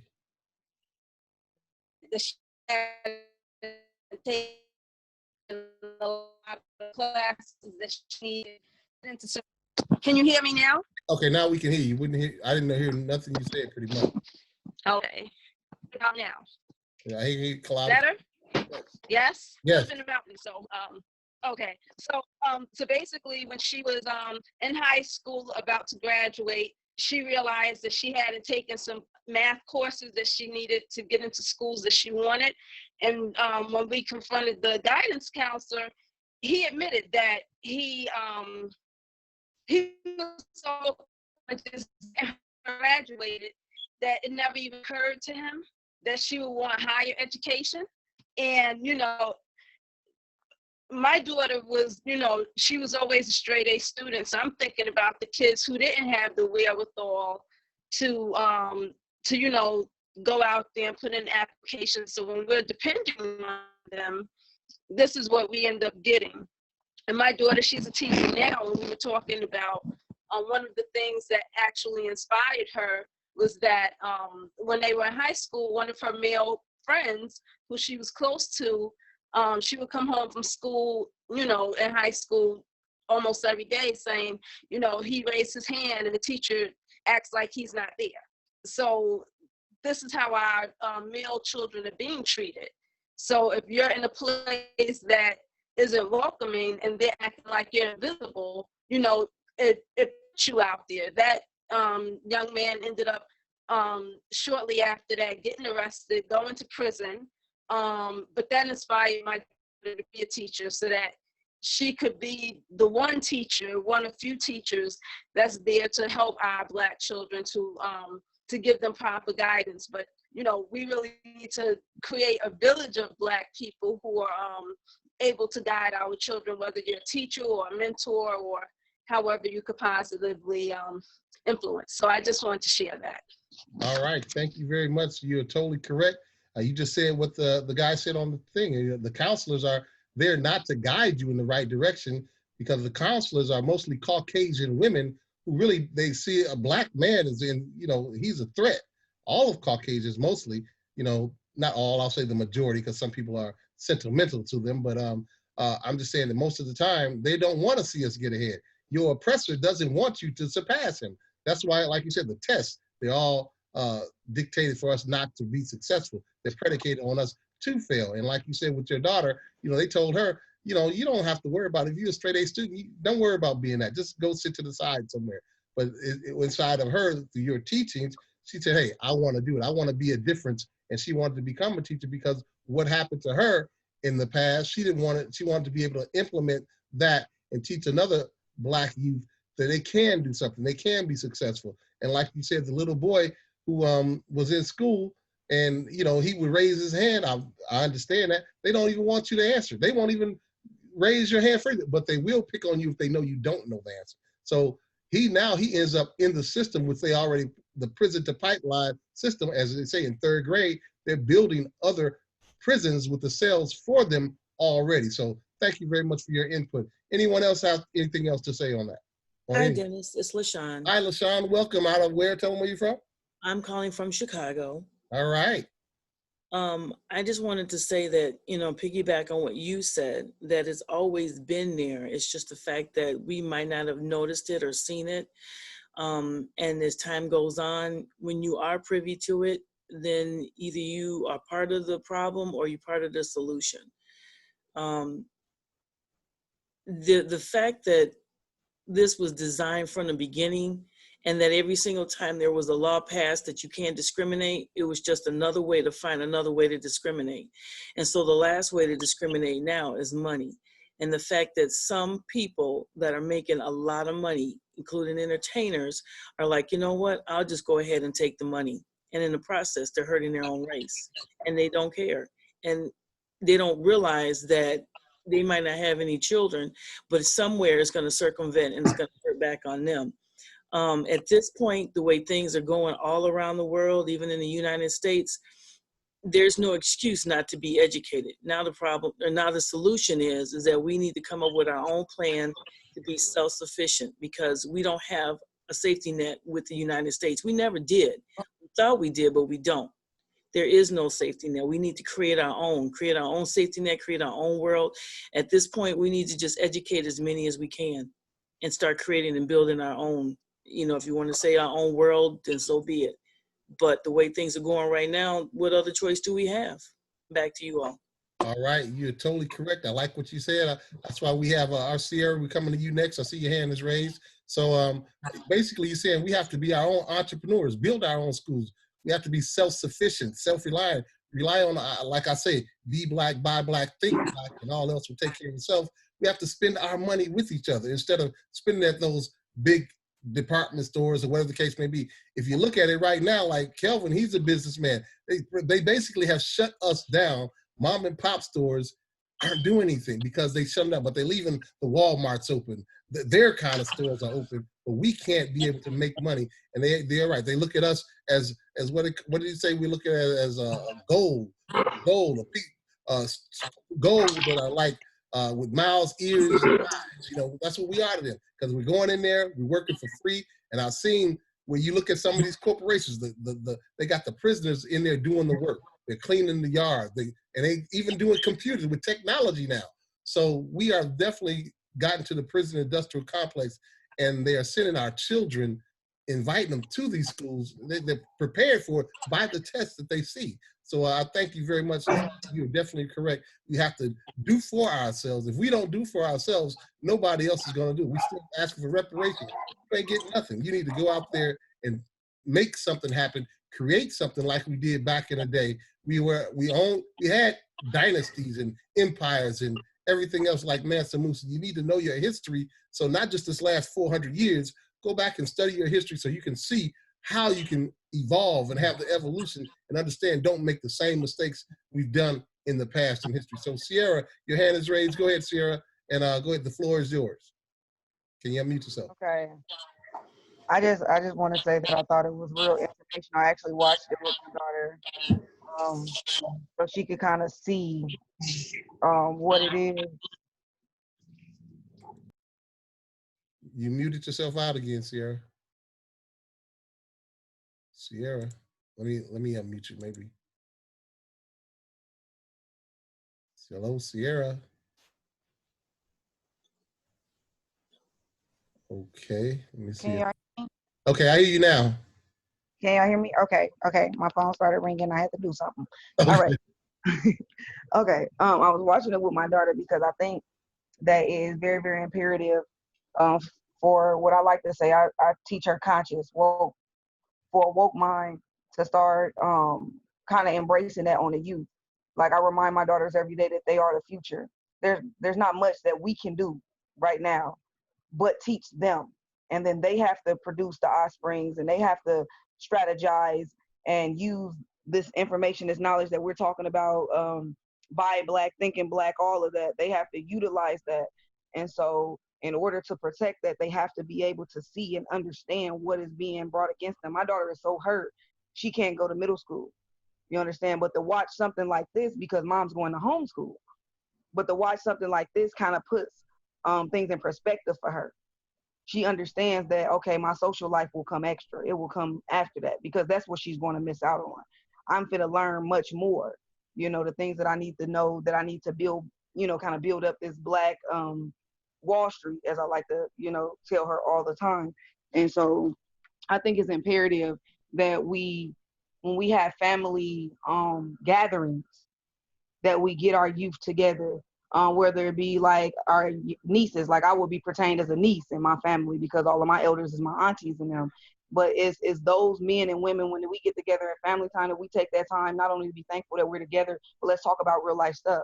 Let's leave the youngins, the ones that are going to be producing kids, middle school, elementary, leave them with seeds so that they can further grow those seeds as they maneuver through life, you know, and understand how to strategize.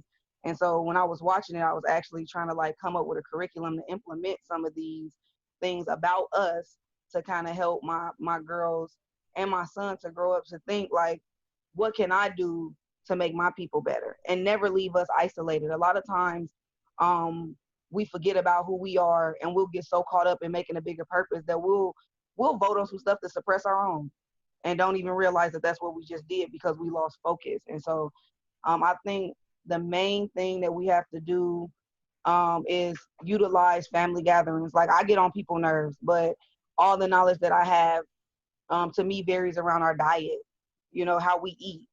You know, you are what you eat. If you eat an animal, you will start to think that way and act in that manner.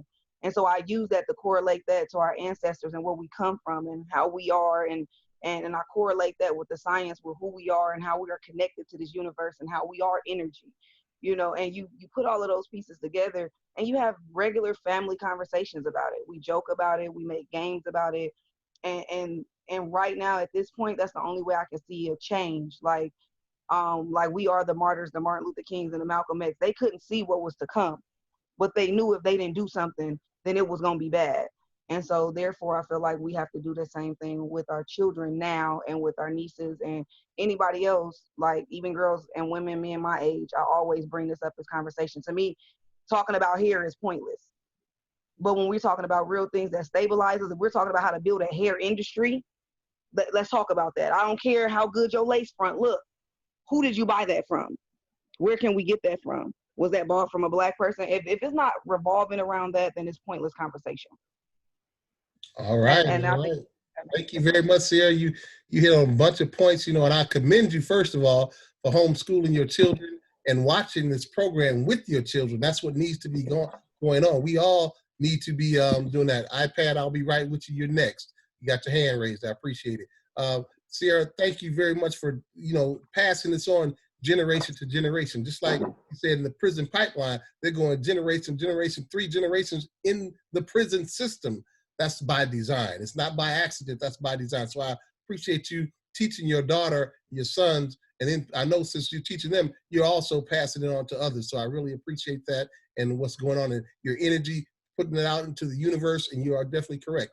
Entrepreneurship is the key. You're right. If they're talking about hair, let us be the ones. Buy it from us. If somebody's buying it, we should be the ones they're buying it from. If that's the case, and whatever we buy, we just go out and find out what our people buy, analyze, get out there, get that niche, and we should create it and make it a system or a store for us to purchase from with our dollars. That is totally true. I really appreciate what you said. Thank you very much, Sierra.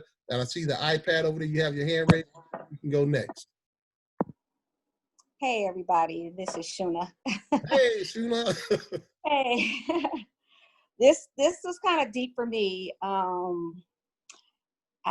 Firstly, let me say, I really don't share much of my personal story. A lot of that, the reason is because I was just embarrassed. You know, I was embarrassed because of what I was trying to accomplish and what was going on around me. And it was just, from my perspective, it was embarrassing, and I had to change my mindset. So this is why I go hard on shifting our paradigm and changing our thinking, because I had personally had to do all that myself. So with that being said, my son too was told that he should drop out of school. My oldest son, I have 3 black men. I should say that. Three. I can't believe I did that 3 times. Actually 4, because I have a daughter. Okay. That's all right, Queen. You still there. That's all that matters. Yeah, I did good. But my son was told that he should drop out of school, and it was a male counselor, and this person has so much influence on him that it was hard for me to try to convince him that this person didn't have his best interests at heart. You know, with me being the parent, but the woman, the mother, trying to convince him something that a male role model, that somebody he saw as a role model, telling him, you know, and it was really, really hard for me to convince him that this person didn't have his best interests at heart. But that's just one thing. You go through a lot having 3 black men. You see a lot of what goes on, what actually goes on. And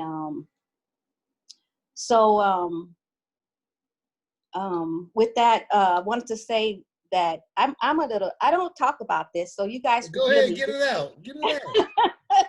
Get it out. Bear with me, and it's a little emotional. I see you wanted to come out, so let it come on out. But I'm gonna take the camera off, okay? Okay. So this system is really not designed for our young men to prosper or to get ahead or make it. All right. One of my young men, he had 2 businesses, and he was working to get those businesses, you know, really off the ground. And he was, you know, really working hard, trying to get those businesses off the ground. He wasn't a perfect person. He had been to jail before, actually twice before. And his problem was women. And he wanted to be multicultural when it came to these women. So so your mamas try to convince your sons, don't do that. Let your sons know, if a woman is next week, just let her know she's next week. That's all she is next week. Don't bring her to meet you. Don't make her think like she's the one. When and any guys out there, you know, young guys, when you take a young woman to meet your mom, they think something highly of that, you know, so you don't do that. So what I'm trying to get to is one of the white girl, okay, she got pissed off at him. She put some charges on him. And because he was a black man and he had been in trouble before, they really wanted to make an example of him. That's what the attorney kept saying. They want him bad. And my first call was to a high profile attorney, and I don't want to say names, but to a high profile attorney, and he wanted $30,000 up front. I didn't have $30,000 up front. And so I called somebody, recommended somebody to me, talked to that person, and he was willing to take a deposit up front. So I gave him the deposit up front, and plus he was a Muslim guy, so I thought, you know, he would be a good influence for my son. Long story short, they went through the whole process, and my son won his case. But this was in Orange County. I don't want to. This is in Orange County. Yeah, y'all know about Orange County. Some of y'all know about Orange County. and a black man messing around with a white woman. Don't do that in Orange County. I worked in Orange County for years. So Not unless you're a professional athlete. Say again, Kelvin? Not unless you're a professional athlete. Okay. Well, well, that's a whole nother scenario. I don't want to touch that right now.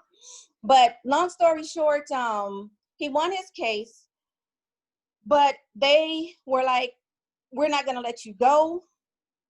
We're going to keep you, and we're going to find something else to charge you on. And I had never heard of such a thing, but obviously there is such a thing. And they did that. And of course, I didn't have another $30,000 to pay for an attorney. He's not married, so I didn't have a wife to go and say, hey, come help me with this. And we aren't even going to talk about that. That's a whole nother scenario. But just shame on some Black men, okay? But they did that, and they charged him. And because I couldn't afford another attorney, he's like, oh, Mom, you know, I got this. I'm going to do it. And so he was doing his research, and he was already doing the research with the other attorney, but he decided to defend himself. And long story short, they did not let him go. They beat him a couple times where he had stitches in his head. They beat him a couple times where, I'm sorry. It's okay. Get it out. It's okay. They beat him a couple times. He had stitches in his eye. And he kept saying, oh, Mom, don't worry, don't worry.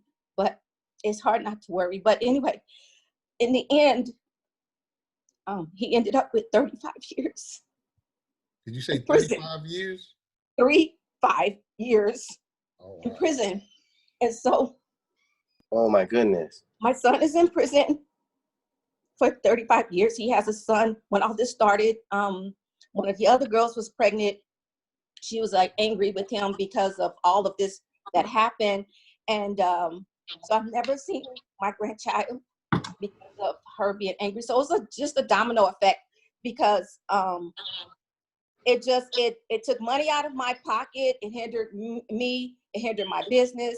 It took my child away. It took a child's father away. He never met his father. And because of the anger of the mother, he'll never get to meet his father. So who's to know what's on his life is going to be like? So this system is really, really not designed for our Black men. And it's real, how far that they'll go to keep our Black men and put them away in prison. And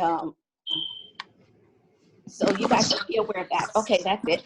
All right. So basically you said that he won his case, first of all. Hold on, LaShawn, I'll come right with you. He won his case. Then he went, you go after LaShawn. After he won his case, then he fought for himself. You spent the money, of course.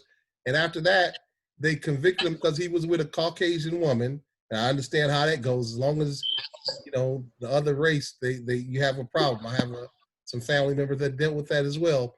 But after that, he got 35 years in prison for basically really sleeping with a white woman, to break it down. And one thing, she admitted that she lied.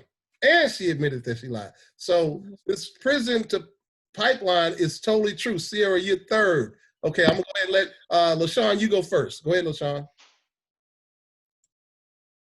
I just wanted to say I'm sorry to hear about your son. And I'm also sorry to hear about all the other men that have gone through unnecessary violence as well. But this just proves that this downtime, all of this quarantine, we should have been utilizing, and we still should utilize, because the schools are still closed now. This is the time to educate our kids, educate them at home. That's where they are. This is the time for us to take control of our children, no matter what, at what cost, because if we don't take control of them, we already see where the process is going to take them. And then once again, just come up with solutions, even if we have to build a community. The things that we do for ourselves that are so easy, we should be doing the same thing as well for our kids, for our men, for our women, because we don't have anything else. This is it. And we already see where this is headed. So all of this downtime that we have, it's time to reorganize our lives and start teaching our kids before they go back to school. And take control of it. You know, when they come home with homework, look at it, see what they're teaching them, you know, because we're the ones that had them. We're the ones that's supposed to be their first line of defense and education, not the school systems, not the government. So that's all I have to say. You're so correct, LaShawn. You're totally correct. I mean, you just heard what Shuna said. It said 1 out of every 4 children before the age of 35 will be in prison. It's already documented. It's already done that. So, you know, I appreciate what you're saying. And we do have to teach our children. Each one teach one. Homeschool them. We got this downtime. Go ahead and call your niece or your nephew or someone else and let them know what's going on. Bring them on these. I'm telling you, bring them on these things every Sunday. Next Sunday, I'll be doing this again with Elementary Genocide 2. This was just 1. There's 3 of them total. So, you know, this is what we have dialogue for. Bringing out the things like Shuna is hard for. I understand that. But this is what we have to, this is a reality. This is not no fake stuff. This is not no pie in the sky. This is what is really going on, and we have to address it. We have to come up with solutions. And we have to be the accountability people and take responsibility for what we're doing. Okay, Shelby, I see your hand up. You're next. Go ahead, Shelby. I'm mute. Oh, great. Hey, listen, I just want to say thanks again for everybody's attention. This is a very powerful moment, and showing that the story is heartfelt, and obviously now, you know, you can unite and bring other people to the light of the fact that we can't forget. That's what I said when I walked in, is that I was a sobering reality for me, you know, the system ain't set up for me. I said that like shit straight up front. Like, and then we rolled through this moment, spirit moved through everybody, we communicate the same breath and spirit, yeah. And so again, I offer some words of advice and encouragement for us that yes, once we realize this truth, and we always been new to, so none of us can play shock theory. We can't play what we didn't freaking know. All right, so now we back into the truth of we in the moment. I said I was Coach Kente, right? I ran away 2 times. Now they gonna cut my foot out. Do I run? Y'all gonna run with me? Gonna carry me up? No, I'm just joking. But the point is, the real talk is that we have to think bigger. So we know we can do businesses now. So we're gonna be black. Everybody gonna buy black. That's the best thing. We do that. Now that's gonna sustain us to be little kings and king now. Give us a re-uplift. That's our stimulus check as black people. Now we get our network where we revigorate it. Right? So now we do that, then we have to think bigger. We have to go spiritual as well as more, because here we have to have sustainable community. Like we keep mad what we were mad about Walmart, but we still gonna matter somebody. And we, where is our little farm where we running down there milking a cow? I mean, keeping it real. Like I'm just trying to be straight. Otherwise, who cares? Because we can't set up church there or school. I mean, I'm just talking real. So we have to get planetary, and I'm a little big now. I'm coming down. I'm bringing it down. I'm galactic. So like I'm still, but we got the planetary community source living, because we are somebody. We Doctor Who, this and that, and sustainable CEO and CIO, and this and that. Hey, well, that's where that's supposed to be planted. Then we buying black movement through the right whole soul move. I call it triple S, soul saving. Shh, you know the word. Mm-hmm. It's good. I'm happy. Yeah. All right. Thank you very much for sharing that. You are right. We have to start with us, planetary, on Earth, Mother Earth. You know, as we say, God made a whole universe, galaxies, dimensions.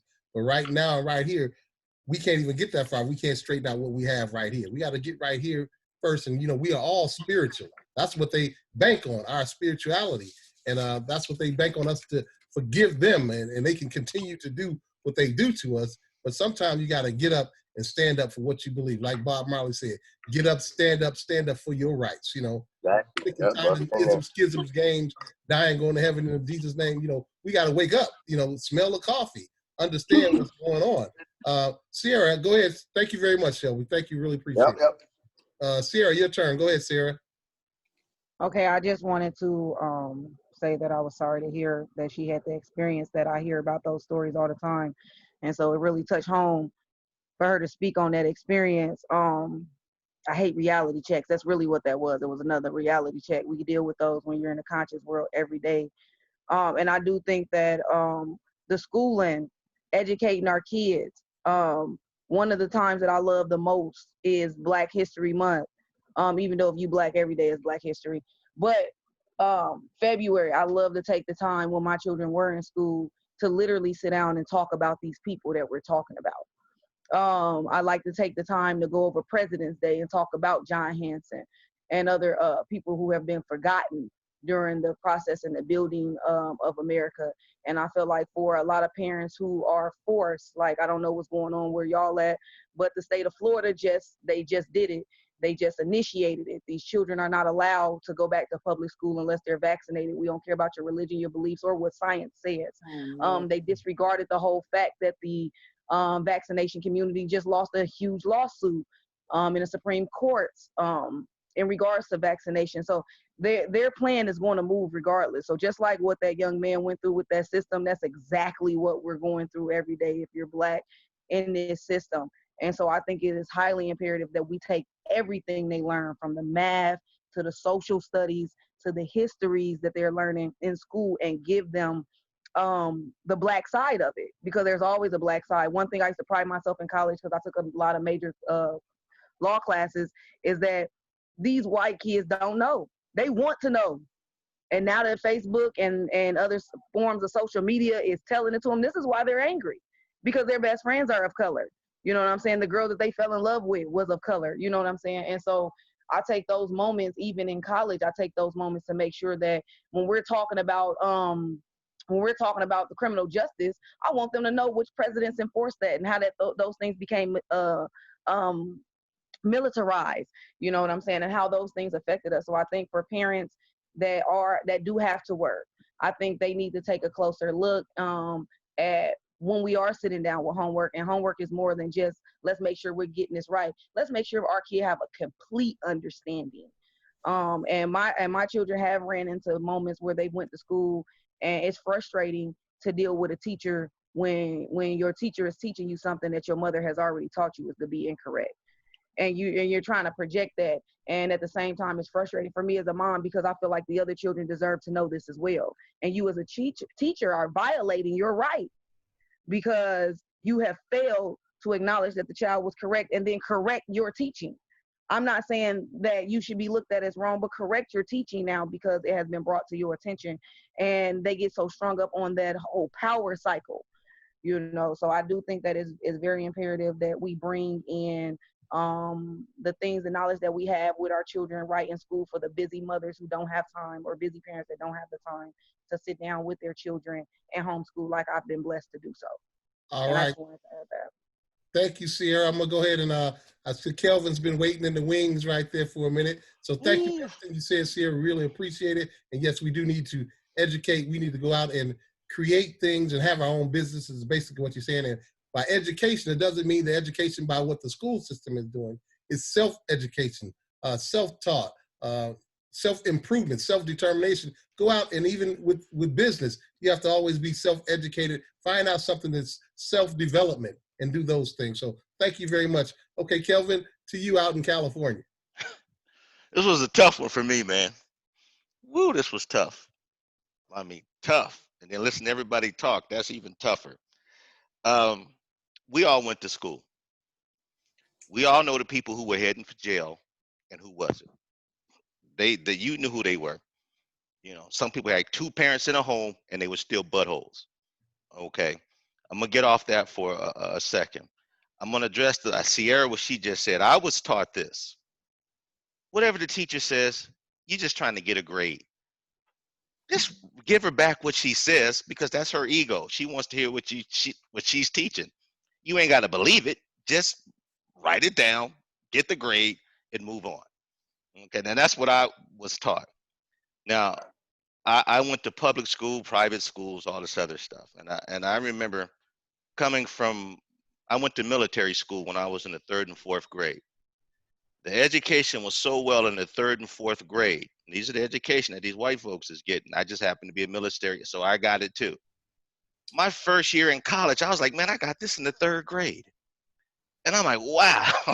So, but my point was, when I took it back to the public school and I started answering questions and I knew all the answers, these people talked about me like I just shot their mother.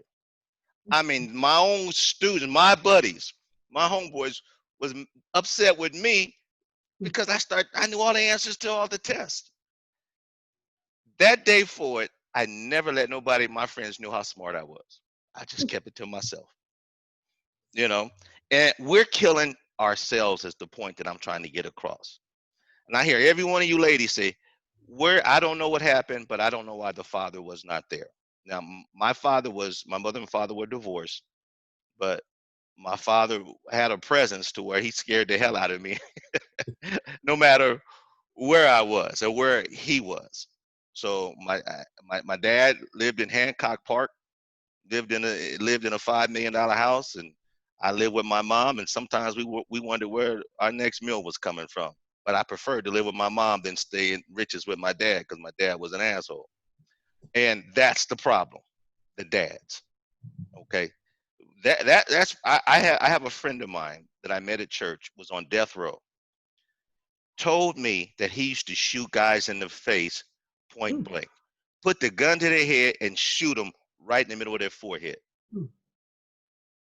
And this is one of the coolest guys I've met. He just got off and got a little break there. And here's what his problem was.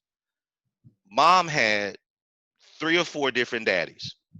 Okay, I mean 3 or 4 different brothers, had a bunch of brothers and sisters, and they a bunch of different daddies. He was trying to latch on to one daddy, and none of those other daddies would accept him. And not only I'm talking about you, because they had different daddies. And he kept saying, "My daddy coming to get me. My daddy coming to get me." And they said, "No, your daddy ain't." And his daddy never did. He grew up. He hated men.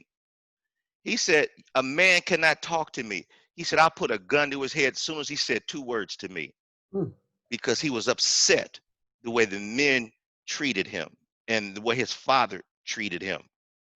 And I'm telling you, I'm here. That's our issue right here. We can say the white man. We can say the man said it was a trap. They already set the trap, and we fall right into it. I mean, it's a trap. I sat there. I used to coach, and I had one good kid, and I come from. It was still a middle class neighborhood.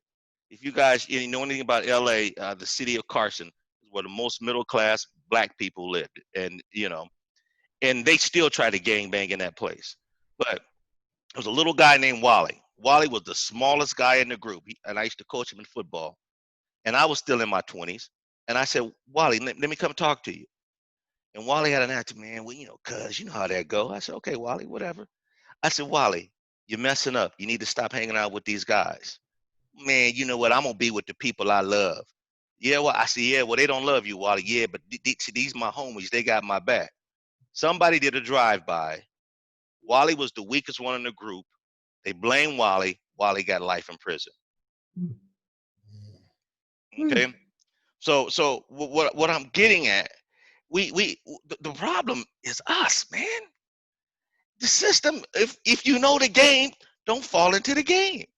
But I sat there and watched that kid who made honor roll in Chicago, and his friends beat the shit out of him because he made honor roll. Whooped him good. Why do we hate ourselves? That's our problem.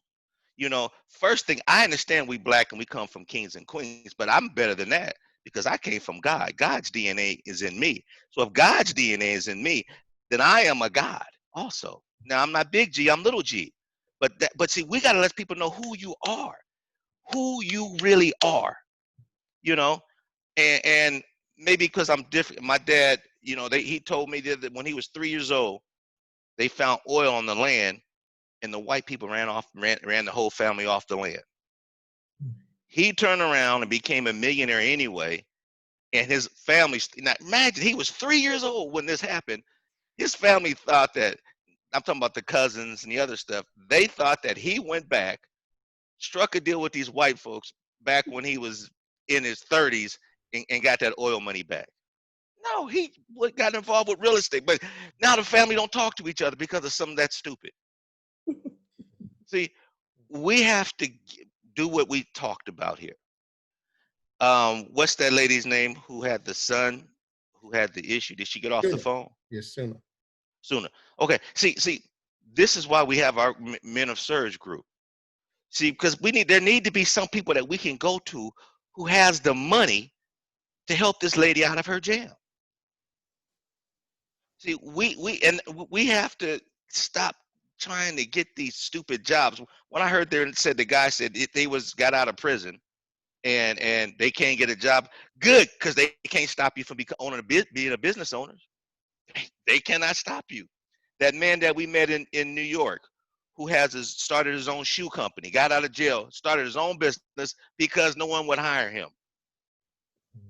See, that's how we have to be. We got to stop being scared about this. You know, if I get started, the white man gonna burn down my business. Hell, we burning down our own businesses now. So the point that I'm trying to get at is this, guys. We are our own worst enemy. You know, just like my daughter here. I mean, my youngest daughter. I mean, I have the hardest time with her. I got to be quiet a little bit because her image is based because she has all these little Mexican friends and all these little, and they all got hair down to her back and hers not. And everybody tells her how beautiful she is. She can't see it. And I'm in a constantly daily battle with this, you know, seeing her cry, getting all upset about all this other stuff. In reality, that's not even important. But to her, it is. So I can't make light of that issue, you know? And so I have to, you know, do everything that I can to try to encourage her, get all these different things and stuff like that. But the image that we have of ourselves is the problem. I remember also when I got out of high school, everybody wanted to be football players or basketball players. Nobody wanted to play baseball back then. When you realize you want to go to make the NFL or the NBA, I watched so many of my friends get off on drugs because they thought their dreams were shattered. I mean, never touched a drug until they didn't get their college scholarship, and then decided that they didn't. They decided to get off on drugs. My best friend, he got out and you know, he went to a junior college because he got dogged out in high school. He ended up getting a football scholarship to UCLA. He was the last player cut for the 49ers. Then he committed suicide. See, we got more. I'm saying our value is more. We got to understand who we are. We are a child of God. And like I said, I grew up with white people, and I can beat these people any day of the week. They lazy. They don't want to compete. That's why they want you in jail, because you know what? They don't want to compete with you because they know they can't beat you. We can beat these cats any day of the week. I do it on my own. I got a small company, and I go head up with big companies, and I win. And they call me back because of the work that I do. You know, I'm sorry. I just see the world different. I see the world as that we're better than them.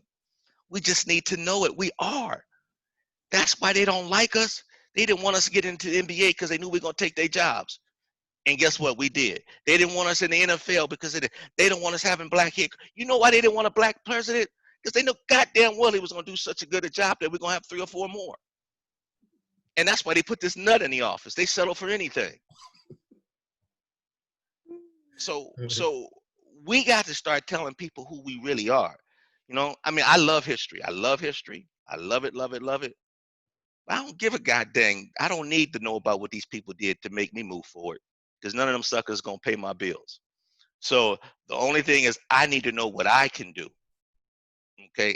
And maybe because I lived with them, grew up with them, do all this other stuff, I know how lazy and sorry they really are.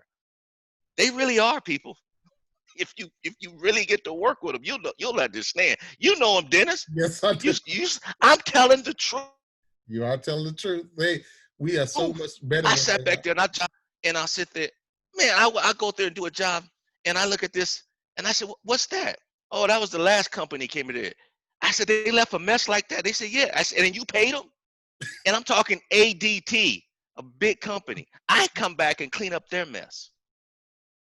You know, so again, all I have to say is, if we understand who we are, and if we stop fighting each other and come together as a family. I tried to hire my niece, my nephews to, actually I wanted to give my company because I wanted my son to do something else. I wanted to give my company to my nephew. I had 2 nephews I had working with. One of them ended up going to jail. No matter how I tried to keep that little son of a bitch out, he ended up going to jail anyway. And then the other one got caught got caught on drugs and ended up overdosing 3 times, and then finally the 3rd time finally killed him. And I'm like, why? I'm building this. I'm helping you. Why are you doing this to yourself? Because we don't love ourselves. And the other is, as parents, And I applaud each and every one of your mothers out there that's out there telling your kids, telling them that they can do it. You know, you're saying all these things, you know, to help them, like the guidance. I don't give a goddamn about the guidance counselor, man. It's my guidance that I care about. I know how to figure out how to get my college kids into the school that he needs to get into. If I know that's the game, why would I rely on those people to do that? We've fallen into the trap. That's what who said that? That was Killer Mike. Said we constantly fall into the trap. This the white people go out there, break the windows, and the black people shoot in there and go loot. And they right there with the cameras to show it. Falling for the okadoke. We always do. I sat there and watched these guys play that real estate game. White people were making a fortune off of it. And as soon as they couldn't make no money on it, the black people jumped in it and they started going to jail for it. I'm talking about what they used to call straw buyers. You get fake people buying the house and doing all these money games, all these little okie doke games that black people try to do, you know, that white people have already done before. And we come on and they teach us at the tail end, and we try to do it, and we end up going to jail for it. Right. And going to jail behind their mess. Always falling for the trap. We got to be smarter than that, you know. And the last thing I'm gonna say on this, I just saw this thing on. If y'all saw Grant on the History Channel, I don't know if y'all saw that. Man, that is my new favorite president. I mean, that dude was down to his last. Didn't have no money. He had one slave that someone gave to him as a wedding present. He had no money, going broke, and somebody offered him $1,000 for him, and he set him free. Then he's the one that got the black people out to vote, and he also abolished the Klan. A white guy did that, a white president, and no one talks about that. We hear about Abraham Lincoln didn't free the slaves. It was Grant because he won the war. And what I'm saying about this, and then what happened was this: Grant was so popular with black people that they turned around and they made Robert E. Lee, the South made Robert E. Lee the hero. It made Grant the villain. But Grant defeated Robert E. Lee. And so I just want to give credit to where credit was due. I mean, I was like, man, y'all need to check that documentary out on the History Channel about Grant, because he really did a lot for black people. So anyway, all I'm gonna close with this. If they're not helping you, you guys got to do it yourselves. Don't rely on the guidance counselors. You know find out what school they want to go to. You set the curriculum and say you got to take these courses. Because if you know they're not going to help us, why do we do it? And whoever said that about, you're 100% right. When your kids prove them wrong and you're black, do you think they're going to accept that? No. Get the grade. Just get the grade. As long as you know you in your heart that you're right, what does that matter? Now, you got to understand, you got to be a married man to understand that. Because you'll argue 365 days out the year. But you got to understand, when you're right, you ain't got to argue about it. Just let it go. Say what they got to hear, but as long as you know you're right. I hear you. You hear me? Okay. That was for the men out there. So guys, I've known my wife since the 8th grade. Okay, we've been together since 1981. So I know a little bit about how to hang in there. And I probably should give her more credit than I give myself credit. She hung in there with me. So bottom line is, like I keep saying, bottom line, but we got to understand, we have to love ourselves. And then when we love ourselves, we got to reach down and pick up our family members. I know that's hard.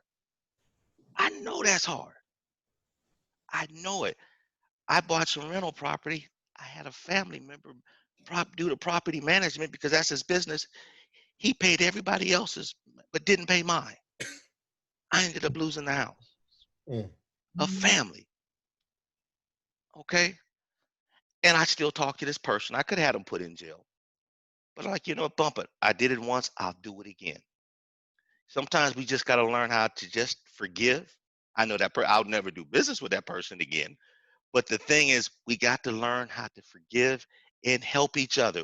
We have to help each other. This thing ain't going to work unless we do. And we have to start off with our immediate family. then take it with our cousins and take it on down. Now, wouldn't it be great if you had millions of dollars and someone can come to you and say, hey man, you know, I'm having issues with my son, can you help me out?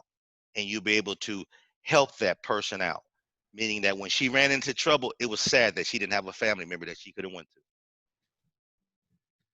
That's why all of us need to become successful.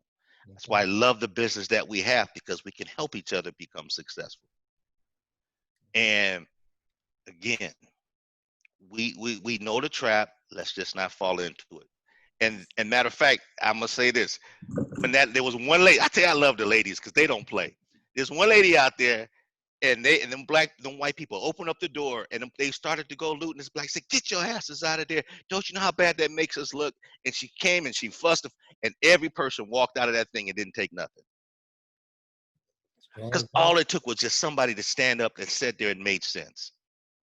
And she did that, and no one took it. They didn't take the bait, and she warned them that they were falling in for a trap. We need to start letting our young black men know, yes, you are falling in for a trap. I know these little knucklehead niggas is hard-headed. And I said niggas, that's right. You know, we know they're hard-headed. There's a difference. Huh? Yeah, and that's a beautiful dog you got there walking. Well, I got Kai's hand up. And yeah, so I'm sorry about that for taking up so much time, guys. That's but all right. Just, this whole thing was burning inside me watching this. Hey, but we got to get it out, man. And glad you put something out there so they can have a solution to the problem. You know, it is, I always say, if we don't do each one, teach one, we got to be responsible for ourselves. Mm-hmm. And me as a black man, you know, and me, you and I know, hey, they try to beat you down and going with these white folks, they ain't nothing. You know? And don't get me wrong, I used to get beat up by the police almost on a daily basis. If you knew what the Carson sheriff was not playing, and the black officers were worse than the white officers. And I could tell you how many times I got treated like a king, and not in a good way. Yeah, I hear you. Rodney King. Yeah, exactly. Okay, Kai, from the police department. Let me let Kai. Go ahead, Kai. I see your hand up, and then we're going to go to LaShawn.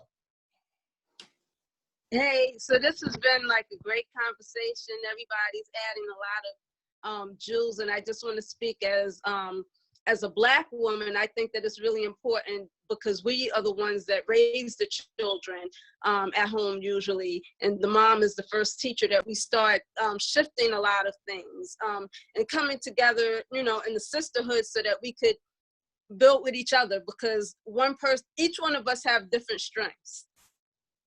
And I've heard Dr. Umar say, and I mean, the reality is that a lot of us have been single mothers. My children are grown now, but as single mothers, we often get a target on our back as Black single mothers, because, you know, and in this video, they talked about how Black women are raised, or not raised, the society teaches us to be impoverished.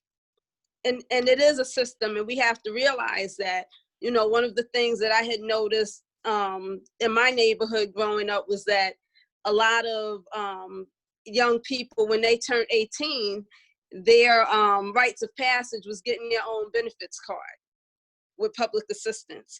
And, you know, of course, I'm happy that I was able to shift that, but I also know that some people did look down on me when I, you know, decided that, you know, with my children, that wasn't going to be their rites of passage. Dennis, you had put out something that you had sent to a few people. You had sent it to me, the video of the young African-American child that was twerking, and then the person of the different race that was, you know, shooting a weapon. Going through a gun course. Huh? Going through a gun course. Right, and we need to raise up our children. You know, we need to go back to the basics, whether that's, you know, learning how to grow our own food, learning how to use these pistols, because people that I know who have permits have told me that they've gone places and people of other cultures have their babies in these places, you know, and we're not really raising up our youth on a whole, but as a people, I think that it's really important that we start shifting things. Even like the school system, I heard Dr.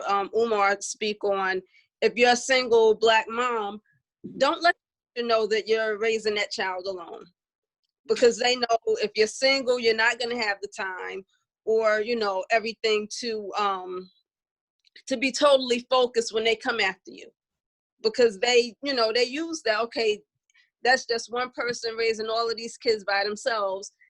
Now, you know, she's not going to always have the backup to deal with society, because it is a system. You know, they try to get our kids caught up on getting on meds. These aren't, you know, this isn't just oh, the kid needed meds. Like, I work with youth and I see so many children that's on medication. It's not even like a once in a while thing anymore. Like when I was growing up, I didn't know any kids that were on medication, and now it's like almost every kid that you see or every other kid is on these medications, and this is by design. So I think that that it's really important as Black women raising Black children, that as a sisterhood, you know, support that sister that has you know, no mate at home, or even if she does, or if you see a younger mom, support that sister, show her some of those tools that we may have under our belt as older Black women. So I just think that it's important for us to start looking at those things that we could do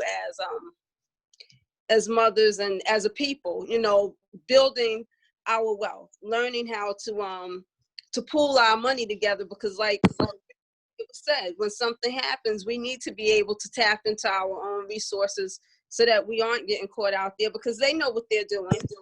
You know, when they milk us for our money, they wait until we use it all, and now they come after us to do it. So, no, I just wanted to add. Okay, thank you very much. Can I ask one more question?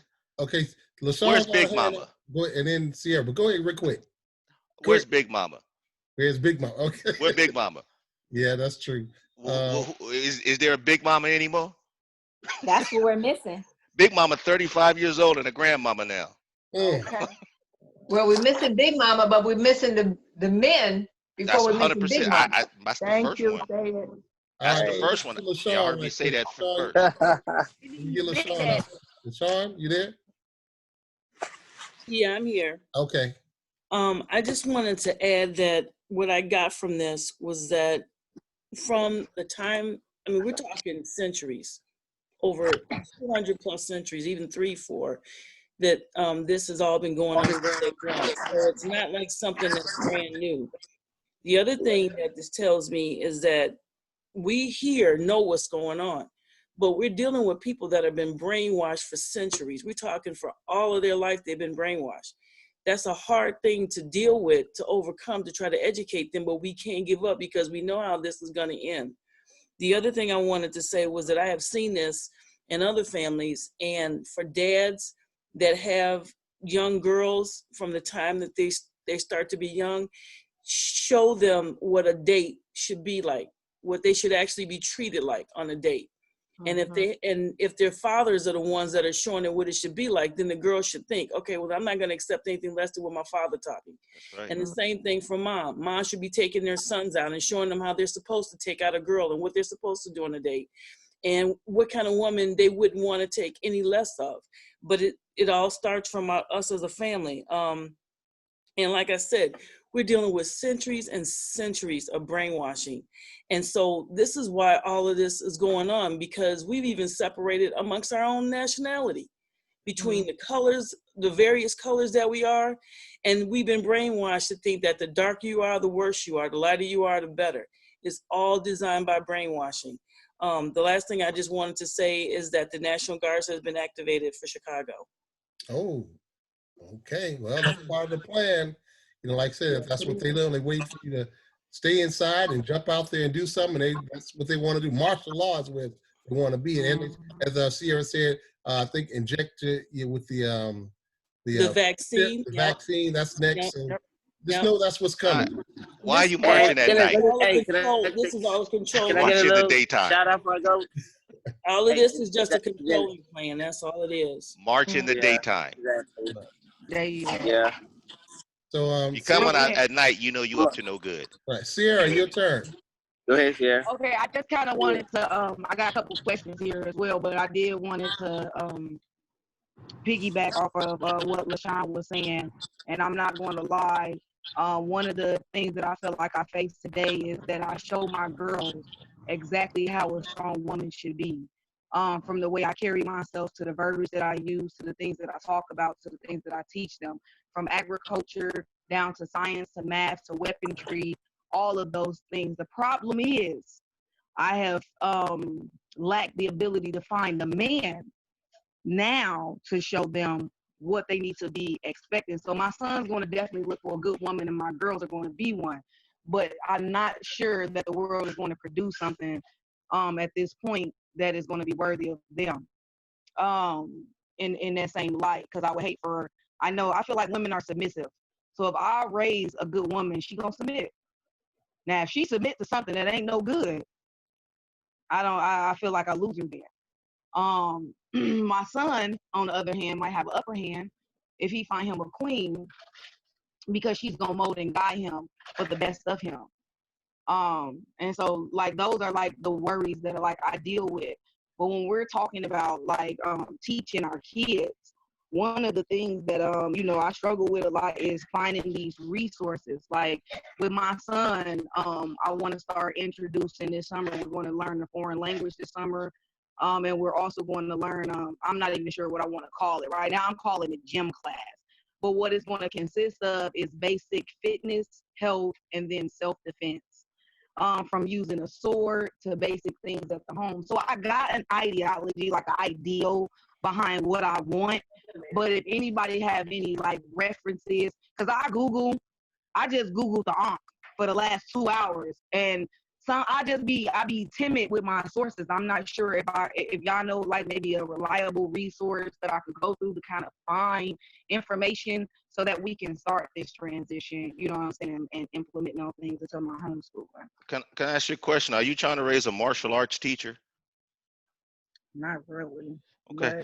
Yeah, I'm just asking because you're given, these are good things for discipline and stuff to learn and training. But what does your son want to do?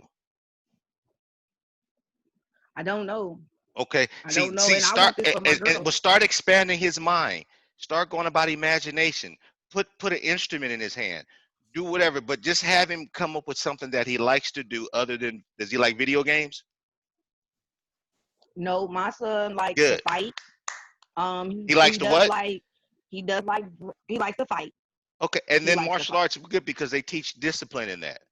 And that's a good thing for him, is the discipline and things like that. If he likes to fight, that's great. But also teach him about business, entrepreneur, about starting a business, inventing something, because that's what we need. We need people that are tech people that can build things, make things. Japan doesn't have a war, they don't have an army, but yet they used all their resources in the minds of their people. Hong Kong was the poorest country in the world, was the poorest. And then all of a sudden they started promoting entrepreneurship. Now that is the wealthiest. They have more Rolls Royces in Hong Kong per capita than any place else, because they start teaching entrepreneurship. People would start off just by having them selling sunglasses and this. So the thing is, teach them about industry and business. Have him going in that direction, because that's what is needed in our community. We need people that can invent, and we do invent things. We just haven't gotten credit for it in the past. But those are the things that we need in our community. We need someone to come up with the next Microsoft. Why can't they be black? The next Amazon, the next whatever. Train him in that way. Okay. And how old is he? He 2. He's 2? Okay. Okay. Well, you got a long way. Good that you got a long way where you can guide this guy. No wonder you don't know what he wants to do. He's 2. Right. But I think he wants to do is eat. The thing is, I want to put everything in him. I don't want him to miss, like, it's so much. And the problem is, I'm learning with my children. I am not wealthy, so I don't have resources. I need to learn. Like when you say teach him business, I know business, so I'm going to teach what I know. Okay, now we'll see that right there. You can become wealthy yourself and open up a whole new world for your son. And with that wealth, you can sit back there and take this man all over the world and have a different worldview. You see, when children go out and they travel, they see the world, they're completely different. So as hard as you want to fight for your son and your children, fight that hard to become an entrepreneur. Lead. Yes. You lead. If you lead, they will follow. And believe me, you start and men will show up, and you're gonna know how to kick them to the side. Okay, you gotta. And you said one thing though. You said mold and guide him. His wife will mold and guide him. No, she needs to stand beside him and help him as he needs to do the same for her. Right. Exactly. Okay. That you guys help build each other. So. Okay, Absolutely. I'm sorry. Very much. Understood. All right. I thank all of you guys. I see some people that I haven't heard from, so I'm gonna give them a shot. I see somebody named Mark. Are you there, Mark? He ain't saying nothing. Okay, Mark going once, going twice. Big Ron, you there? Okay, unmute yourself. All right. Yeah, I'm here. Okay, I've just Big been Ron. listening, man. I've been in and out. Okay. I've been in and out. I got on real late and stuff, so I didn't know what the topic was. You sent me a text, but I got on so late. But I'm listening to a lot of what they were saying and hearing people's comments, and I don't know what people have said, so I don't like repeating everything, because I think if I say anything, Calvin probably already said it. I can't get on these. They hurt my stomach, man, on these calls. But one of the things that I've always talked about is mentorship, and from age 18 to 24, black men. There's more black men in prison that age than in college. So that means we're not teaching these young people, young black men, on how to be responsible and doing things and stuff. I know the one young lady was talking about raising her kids, and I've been married for 40-something. 46 years, and I raised all 3 of my kids. And some of their friends. So I mean, they still, these kids in their 40s and late 30s, and they still, come to me for advice and stuff. So, we as men, we just have to be that example and be that ear and be that therapist and try to remove this crab mentality, man, that has been instilled on us for generations and generations and generations ago, and quit fighting each other and work together as a team. So I'm gonna just leave it at that, because Calvin said everything else, being from the little old town called Carson and stuff. Yeah, well, Compton and Carson, Compton.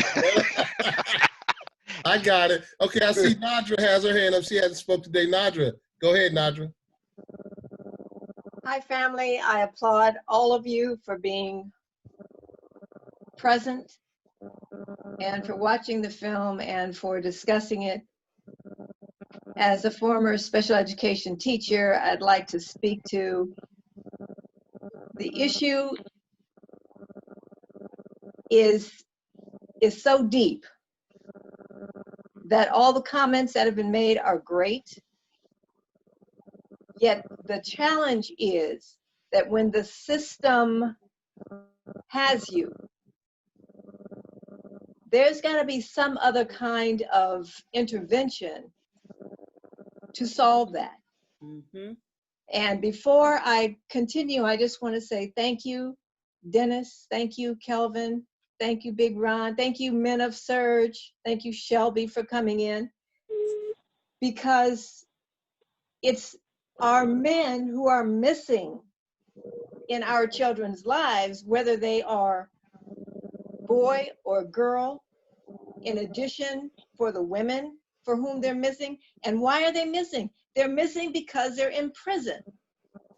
Okay, so as an elementary school special education teacher, the things that were talked about by the panel throughout the entire film are that there's a whole segment of our population that is being railroaded into the prison system, which we get is designed for other people's profit. And that's where the disconnect is, where something has to be done. Because right now they're looking at doing it to us as adults. With the vaccination, when the state has permission to inject you with whatever they want, for example, with the special education children, they get to say, your child needs Ritalin, your child needs this, your child needs to come here to get this. They are controlling your biological mechanism, which then does not function normally. So when you want to teach this child, when you want to guide this child, their body is being crazy inside. They are drug addicts. So I applaud you men for stepping up. And we call Dennis Get It Done because he gets stuff done. So I applaud you, Dennis, for getting this started. For all of you men who are on the line, who are bringing your input. Yet it's not as simple a quick fix when your chemistry is being altered and maintained.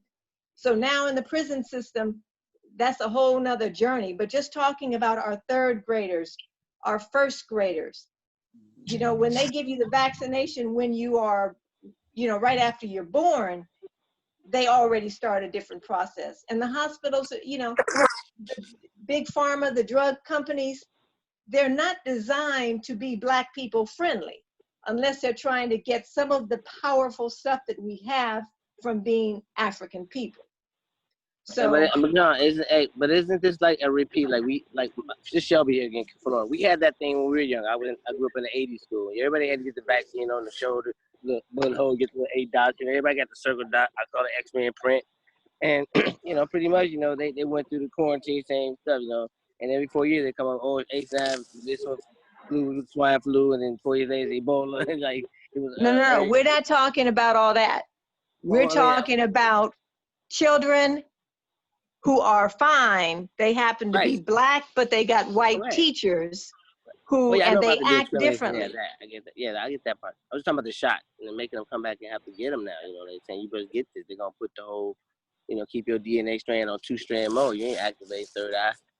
I mean, this is real intentional initiative, you know, in terms of you will come back re-immunized.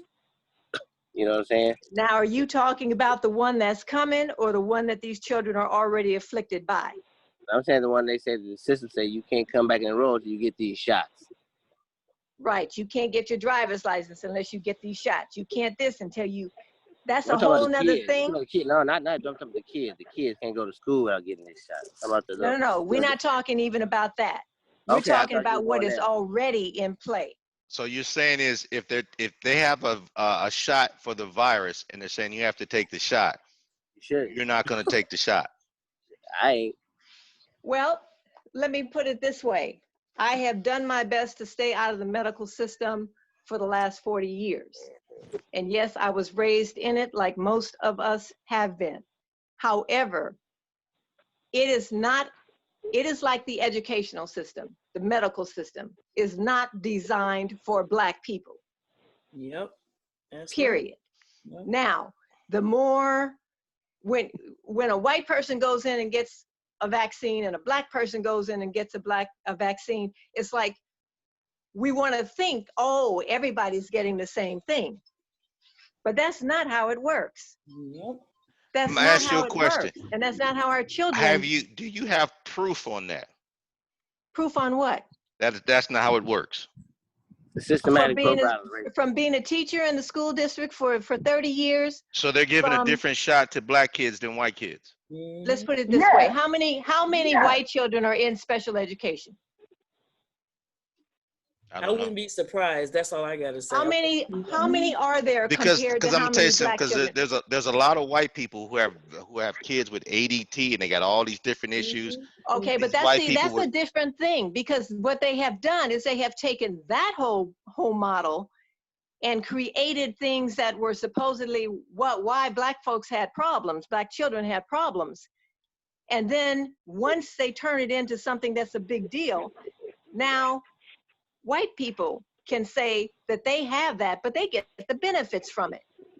I'm speaking of the reality in the classroom, in 3rd grade, in elementary school for black children.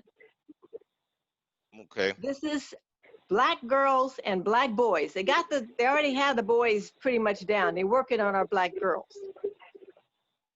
And when a child is in school and they are not functioning, and then they are medicated and super medicated and continue to be medicated from all kinds of things. I mean, as we're talking as adults, Kelvin, you even mentioned your daughter, and she doesn't have the long hair. Well, our little black girls have to deal with, they don't have the long hair, they don't have the straight hair, they don't have the blonde hair, they don't have the people of all the people who are the beautiful people in the world, in the magazines, on the TV. They get all that. Okay, so I'm not talking even about just that kind of a perception. This is a really huge issue here. Can I ask you a question? Yes. Okay. They did surveys and they said the reason why there's a spike in all the activities and things like that is something called EMF. Are you familiar with EMF? Yeah, definitely. And it's all the new, the Bluetooths and all the Wi-Fi's and all these things that are going into your system. What's that? 5G. Well, yeah, they're trying to say 5, but it's really it's all the stuff that's going through your house. Actually, the electricity that comes actually from the walls of your out of the walls of your house is putting out EMF radiation. And they had studies that show that women who slept in houses with high EMF, the kids had autism, and the women who didn't sleep with high EMF, the kids came out normal. So do you think maybe the technology could be causing a problem? Because actually I have a product that I'm bringing out to the market that actually lowers EMF throughout the people's houses. And most of that EMF is in our neighborhood. Pardon me? So I'm just saying, because when we were growing up, we never had even adults are getting these type of things. We never heard of adult with ADD or whatever adults have, kids. None of these things were about. And they said the spike came in the past 20 years when all the new technologies came out. And that was a study that was done. So my career as an educator was with black children, some Latinos, but mostly black children. And our children could hear literally all of that electricity and electromagnetism, whatever it is, in the walls. Correct. And I would sit with my students and I would say, what is it that is getting you upset right now? They could hear literally what's inside the walls. Plus, they are hearing everybody in the classroom. Plus, they are hearing what's outside the classroom. Plus, they are on drugs. So when you begin to find out what the children are dealing with, then you can isolate them from this and isolate them from that, talk to them, have them be able to understand what's going on. But in the majority of cases, nobody else is doing that. What's happening with our children is they're being railroaded into a circumstance. And so that's what this film was about, that particular railroad into the prison system from our children being in elementary school. Now, in those PTA meetings that they had, how many black parents showed up? What PTA meetings? And how you don't have a daddy in the house, or you don't have a mama in the house, you don't have a big mama in the house. These children are latchkey raising themselves. Now, in addition to that, how are you going to have, even if you have a job, but you don't have a two-parent household, which is for the majority of us, then who's going to be at the PTA meeting when they need to be either at home with the children? All that stuff. Okay, we can talk about all that stuff, but let's just talk about these children who are railroaded in school and railroaded into drugs. They were railroaded at home first. That's where the railroad started. That's not true. Okay, this is what I mean by that. If you just said that the parent can't be home, they can't make PTAs, they're latchkey kids. So right from there, they were already. PTA doesn't have anything to do with the I drugs. didn't say that. I want you to hear me out. What you're saying is the kids are raising themselves. So right there, situation, and right some there, of them grow up in a poor that's where home or a and poor that's where the neighborhood. railroading is starting, because the system.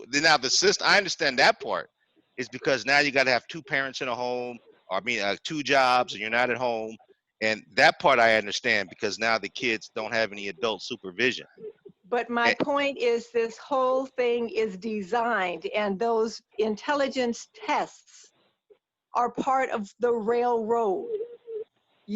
Our Black children are being taught a By white who? world, which is by young white women.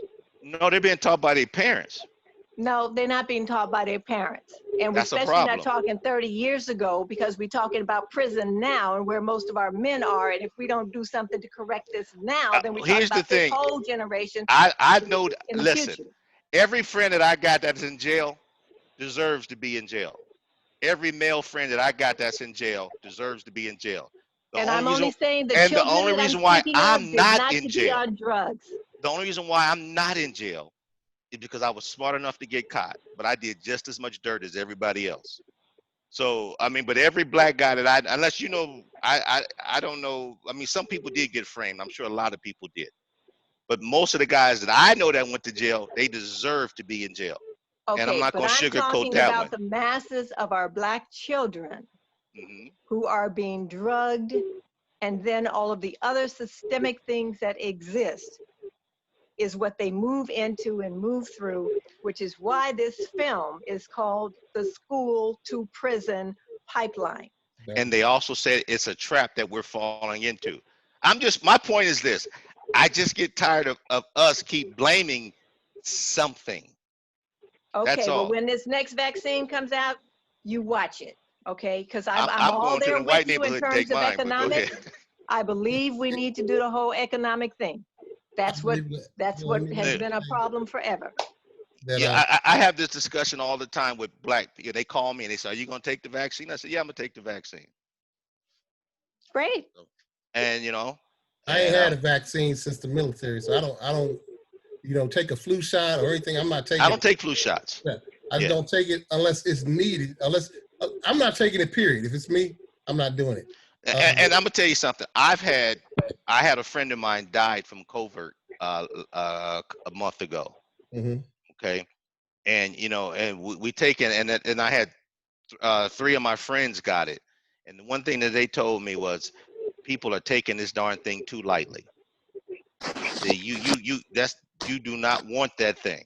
He said you do not want it. So, and I'm going from people that had it and a friend of mine that died from it.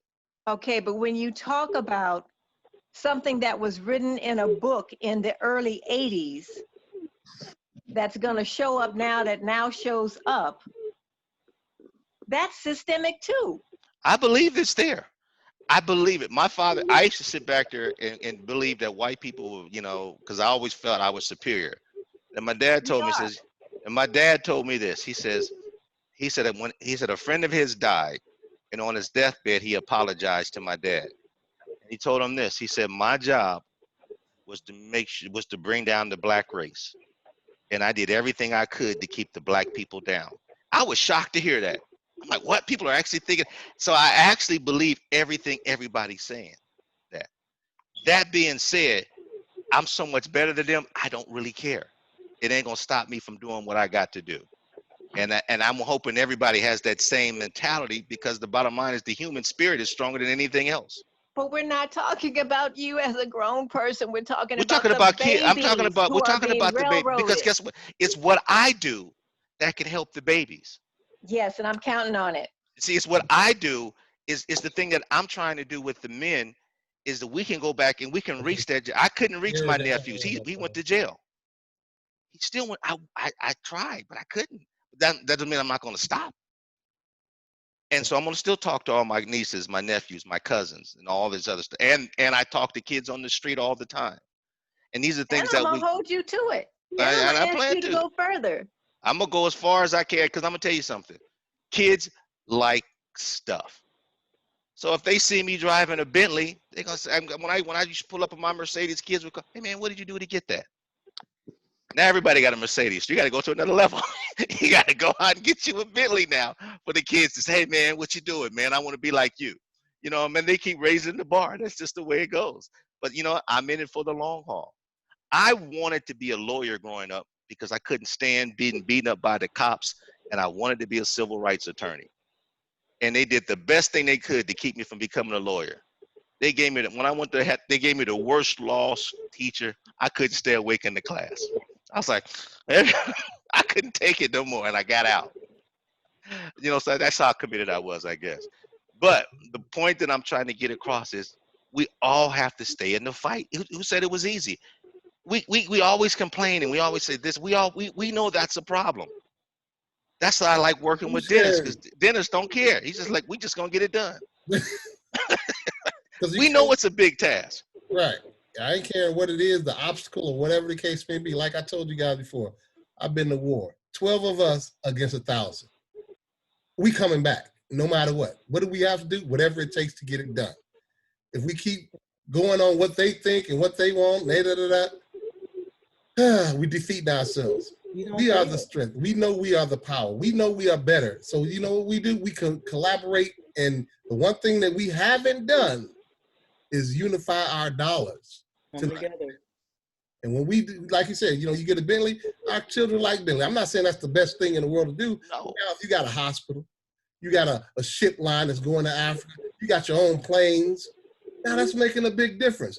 Money talks. I'm not saying money is everything, but you have to have a vision with our children, because just like with my daughters, my daughters grew up in San Clemente, all white neighborhood. Let's not get myself twisted.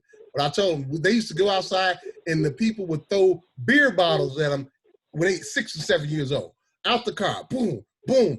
And they was like, "Daddy, you know, what's going on?" I said, "Hey, don't worry about it. You keep being who you are. And if you have an issue, you come to me. You come to me, I'll handle it. I don't want you getting caught up." They would study Black history. They used to be mad at me. And at home, my father did it to me. "You're going to write an essay." I don't care what the school is doing. This is what I'm going to show you how to do. People would try to fight my daughters because they were the only Black children in the school. Look, I'm on the phone. They were twins. Don't come here with all that extra stuff. I don't know what you're talking about. What happens, you know, even though they were there, they was getting attacked. Say, listen, if they attack you, you don't fight them back. You come here, you talk to me. I come up to the school, I talk to the teacher. I document. Documentation be representation all the time. So I document that. It happened again. Okay, I come back up there. I talk to the principal. I document. Now, hey, that's it. We going to the school board, the Supreme Court, whatever the case may be. Next time I tell my daughter they mess with you, you have the right to defend yourself. You defend yourself by any means necessary. Now the girl did it again. You ought to beat the shit. Beat her pretty bad. But the problem was they tried to suspend my daughter, which they did. They left the Caucasian person in school. I came up there, raised records, told them all the documentation I had, brought my daughter back in school, suspended the other chick, and my daughter hit the teacher in the face. But because they say, hey, don't let them do anything. But the thing is, we have to go through certain parameters in order to get the outcome that we want. I could have came in and been a result, and like we do in the riots, I could say, take that energy, and we just go, come on. What would that have done? I've been in jail, my daughter been in jail, whatever the case may be. But now we have to take that energy, use our mind, understand what we can do to get the best result out of the outcome. And that's what I don't think we do sometimes. I'm not saying I hate what's going on. Me being a military guy, sometimes I want to just go in and out. And I want to fight and bust heads too. But that's primitive man will always resort to violence first. You know, I'll go to school. I want to give Sierra her turn. She's got her hand I'm up. sorry. Sierra, go ahead. All right, thank you, because I didn't want to be rude to you guys. I just wanted to kind of talk about what I apologize, I didn't get the lady's name who was speaking earlier with Kelvin, but I just kind of want to touch. Oh, breaking What up. was it? Nadra. That was who you talking about? Naja. Okay. I just wanted to kind of talk about kind of what y'all was talking about. Because I don't know what y'all graduation class is, but I feel like Long I'm not time too ago. far along graduated. So I remember what it was like growing up. And I agree with both of y'all. I do. I agree with Kelvin because it does start at home. It really does. I went to school with kids who had the intellect to do right at school. But you know why they didn't want to? Because they didn't have a mama that cared. And see, I did have a mama that cared. So I was a little bit rebellious because I wanted like a kid who didn't have a mama that cared. And them kids were the same kids that would tell me, man, you should be lucky your mama care where you at. I wish somebody would care where I was at. So but it shows today that a lot of things could have went differently in their lives had they just had somebody that was just there. Somebody that felt like that they were just there. So the teaching, when it started at home, you know, and then when Kelvin, you like, okay, well, we was just taught to get by and get through it. You know what I'm saying? And to a degree, we do have to still continue that. With my kids, I feel like that has to be implemented. Like, yeah, you do need to learn this, but don't hesitate to teach it to your friend either. And let y'all learn together and create a study group so that we learn in depth about this. And we do have to that our kids are vigilant to what is going on. And that's when my friends go out and seek friends. I accept everybody in the group because everybody has something to learn. And if I see a mother who is struggling, because she has to work a lot, then I am willing to be a babysitter, hands down, because I know that that child can learn at my house. And I know the things that that child will learn and mother would never disapprove. Even though I don't eat meat, mom is still going to be back there and have my back, even though she cooked chicken at home, because she knows that Sierra is doing it for a much bigger cause. So I do agree, like a lot of those things, and with us, we have to realize that it is us. And unfortunately, I come from them same kids, especially coming out of Omaha, Nebraska. A lot of the kids I grew up with are now, I'm friends. So I know they smoke weed and like to get drunk. I know that's what's up. I know she cuts. I know she tell him to sit down and shut the fuck up mercilessly, just like that. I know the environment that these children are in. So when I go to these schools and these schools is talking about these kids is acting like this, I don't ever want to plant a red flag or point a finger, but I am aware of what that child is going through at home because I grew up with your mama or I know your daddy.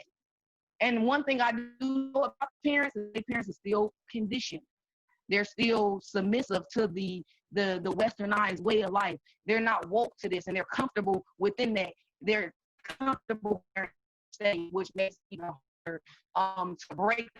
That's why that pipeline from the school to the prison is so strong, because you have that those parents out there. I literally would babysit for food just so I could get people who I knew wanted to go party and club. You got money to get your hair and nails done and buy them new J's, but you ain't gonna pay for no babysitter. But you can bring your babies over here. They're gonna be fed. We're gonna sing games. We're gonna have a good time. We're gonna build relationships, because I know at a point of time, it's gonna come a time where mama and daddy don't matter no more and friends do. And if my child is your friend, my child will be the reason why your child may or may not end up dead or in the grave. Or in the prison.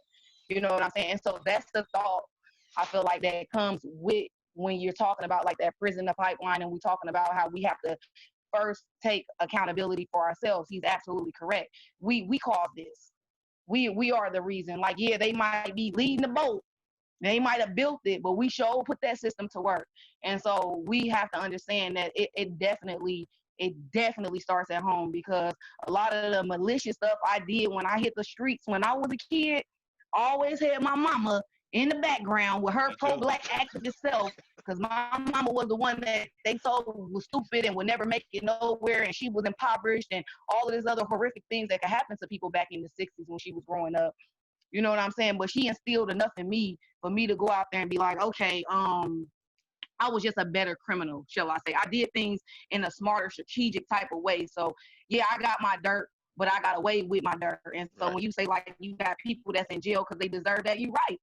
They honestly did what they did, but when we don't do as we need to do as parents, and that's why it's so important that it happens at home. That's why we are the ones to blame, and I take credit and I remind myself of that every day when I wake up, because I am a single mom. I have 3 kids, 2 different baby daddies, so I made the mistake twice, but I refuse for them to grow up like that, so they're going to know and they're going to be under like every level of life that they go through. I'm gonna make sure that they understand how to move strategic and how to adapt to this world, because it's not really, the world was made for you by God, and God created you, and you are supposed to be moving in it, in this ecosystem. But unfortunately, there's another power that's out there that has oppressed you and your people. And so I feel like that's why diet plays a key factor, because until you have gone completely plant-based, and I'm talking plant-based, raw, meditation, the whole 9 yards, until you have done that, you don't understand that full transformation mentally. And when you get to that point, then now you seem to understand why diet actually aids that. Like, you can't put my kid on a drug if my kid is ultimately functioning on a biological level that God had created them, because there are foods that God gave every creature that they are supposed to eat that helps them survive in the world that they live in. And we're eating dead things that's causing dead thoughts and mental fog and all kind of other diseases. And so I feel like that's, to me, that's where the soul lies at. So when I bring kids into my home and other parents into my home, my things are firm around here, and I do take accountability for the things that we have out here. And I know that my children are going to produce better, and anybody that becomes a friend of them will produce better, even if that friend falls short. My mother used to say, you don't kick people to the curb, you just know how to treat them. So yeah, that person might have did you wrong, but now you know moving forward how to move forward with them so that you can make their lives better. Never to erase yourself from them lives because you need to be there because you serve the purpose, but just move how you need to move with them to keep you safe, and that they can still learn and see your light and they can grow. And when they're ready to come into the light, you're welcoming them, so to speak. All right. And that's all I really got to say. I'm gonna let Shuna, she had her hand wait for a while, then we're gonna get out of here because it's going on and on. We've been on a while. But it doesn't seem like it. Hold it up to the break of dawn. All right, Shuna, go ahead, unmute yourself. I did. I just looked at the time too, and I'm like, wow, we're all still on here. Only 4 o'clock in California. Right. Oh, I agree with what the Sister Sierra was saying. I wanted to say that. And, we've watched Hidden Colors 1 through 5, and we're on, we even watched the Haiti documentary, and then now the elementary genocide. And all of this is good conversation. It's discussing the problems and everything. And thank you guys for letting me vent. But now I feel like we need to come up with some kind of strategy for change. I think that now we need to give ourselves homework to come up with what we can all bring to the table to make that change happen. What do we have? What gift or what talent or what service or good that we have that we can bring to start right now, creating this economy that we keep speaking about, this community that we keep speaking about. How are we going to do that? I think that from today we should take everything from the beginning, and from this point come back with something that we're going to bring to the table, because we can talk about the problems forever. And I think it's just time that we move on forward and start coming up with some solutions. At the end of every movie, every documentary that we watched, they had solutions at the end. So now I think it's time for that. This is my opinion. If we're entrepreneurs, if we're entrepreneurs, and this is pertaining to the children. If we're all entrepreneurs, we're doing our thing with our business, we'll have that time to teach our children business and how to search within themselves what they're good at that they can use to become an entrepreneur themselves. Because as Black people, we all come with some kind of gift inside of us. And now that's a proven fact. So if we're doing we're entrepreneurs, we're teaching them to be entrepreneurs, then they can continue on what we start right now. We know that it's going to go on because we're allowing those moms to have that time to teach their children, because we're bringing to the table what they need to have that time to do that. And I think that we should start doing that like right now. That's it. All right, all right. I would agree with that. You know, we got problems all the time, but somebody tell me the solution. Like a lot of people would say, you know, everybody want to get married, but can you tell me how to make it last? Stay married. That's right. Anybody can say, I'm married. 2 years, well, a year, 6 months. But, you know, like Kelvin and Big Ron, you know, at 46 years, 30-something years, we need to keep on doing that. Sister Sierra just put her phone number out there if you want to talk about health and wellness and how to eat plant-based. So we have Surge out here. We do that with the travel industry and entrepreneurship. So other people have other things out there. I think Shuna had the tax and stuff like that, financial education. Nadra's also in health and wellness. Sister Cherry out there does hair. It's so many different things out there. Calvin's a businessman. You can, whatever you have, and I love that the men, we do have to, you see the men coming here, and I really appreciate the guys that are here. We have to be the mentors. We have to go out and talk to people. I do the rites of passage with children from 8 to 12. It makes no difference. Who I am, I still am going to pass on the positivity. We have to be more positive on what we're talking about because they always put in the negativity. Negativity is going to be there regardless. And excuses. Yes, excuses.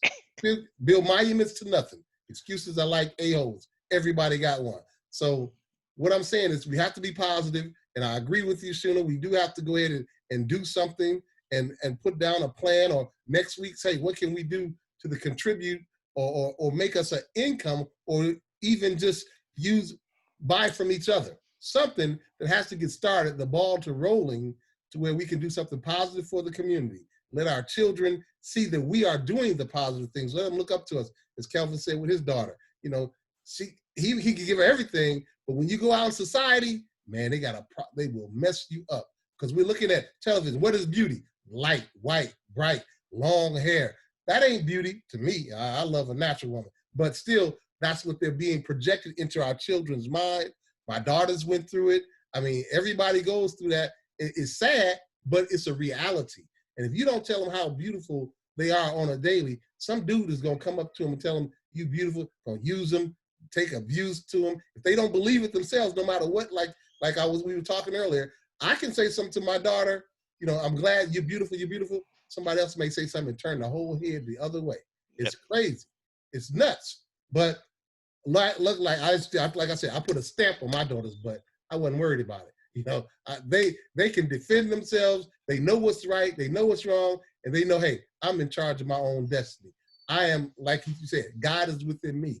I'm spiritual. So whatever they go through, they have that inner strength. Like you said, when your father, you know, with my dad, I could be out in the day or at night or whatever. I say, hey, my dad is telling me to get my butt home. I'm going to get home because my dad knew he was going to put the leather on me or a fist on me. But, you know, some people say that's not right. I don't care. I'm not in jail because of that. Whereas the ones that you didn't, you know, what did it say? Spare the rod, spoil the child, and spoil children all in prison, you know? Sometimes you have to put that, the long arm of the law, whatever you want to call it, you have to do that. I'm not saying it's the initial thing. I'm thinking like my dad talk to me first.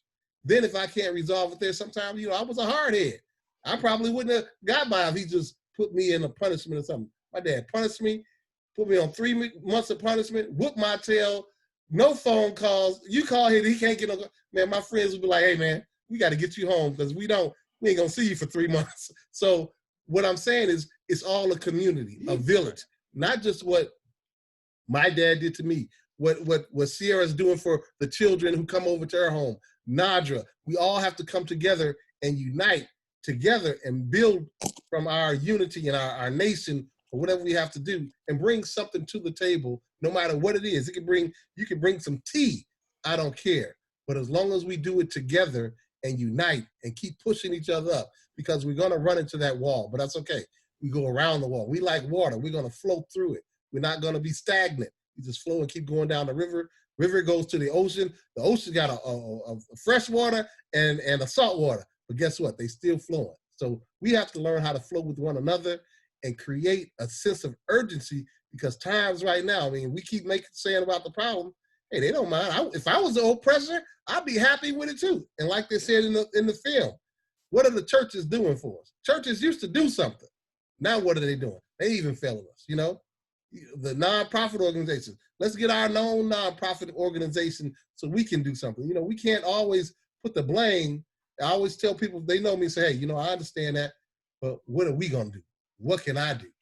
That's what it comes down to. I can talk bad about them all day long, but what am I going to do to step up? What are you going to do? And it's not just me. I always say you, me, and we can change and transform the world, and that's what we have to do. Sooner, you're definitely right. Kelvin's right. Everybody here is right because we want the best, but now we got to get up and do something. So with that said, you want to say, anybody want to, before I get out of here, I know you got a minute. Anybody want to say something? I'm gonna wrap up in a quick minute. I wish Sienna was on the phone because I wanted to talk to her because she's so passionate about her. She should write a book. And that's the first way to start about that. If you believe in what you say, write a book about how to eat and the benefits of that, you know. But you cannot get anywhere in life blaming other people. Excuses just don't fly. When your kids come back and say, why this happened, you don't sit back there. You don't accept their excuses. Why as black people, we always got to blame somebody for something. We're culpable too. We've done our dirt. Now, granted, there are a lot of people who they didn't deserve for it to happen to, but 90%, yeah, you messed up, and we need to fix it. Yeah, so. Right. All right. Thank you. Anybody else want to give a closing comment before we get out of here? Kai, go ahead, Kai. I see your hand raised. Hey, I just want to thank everybody for everything that people have added because I got a lot out of it.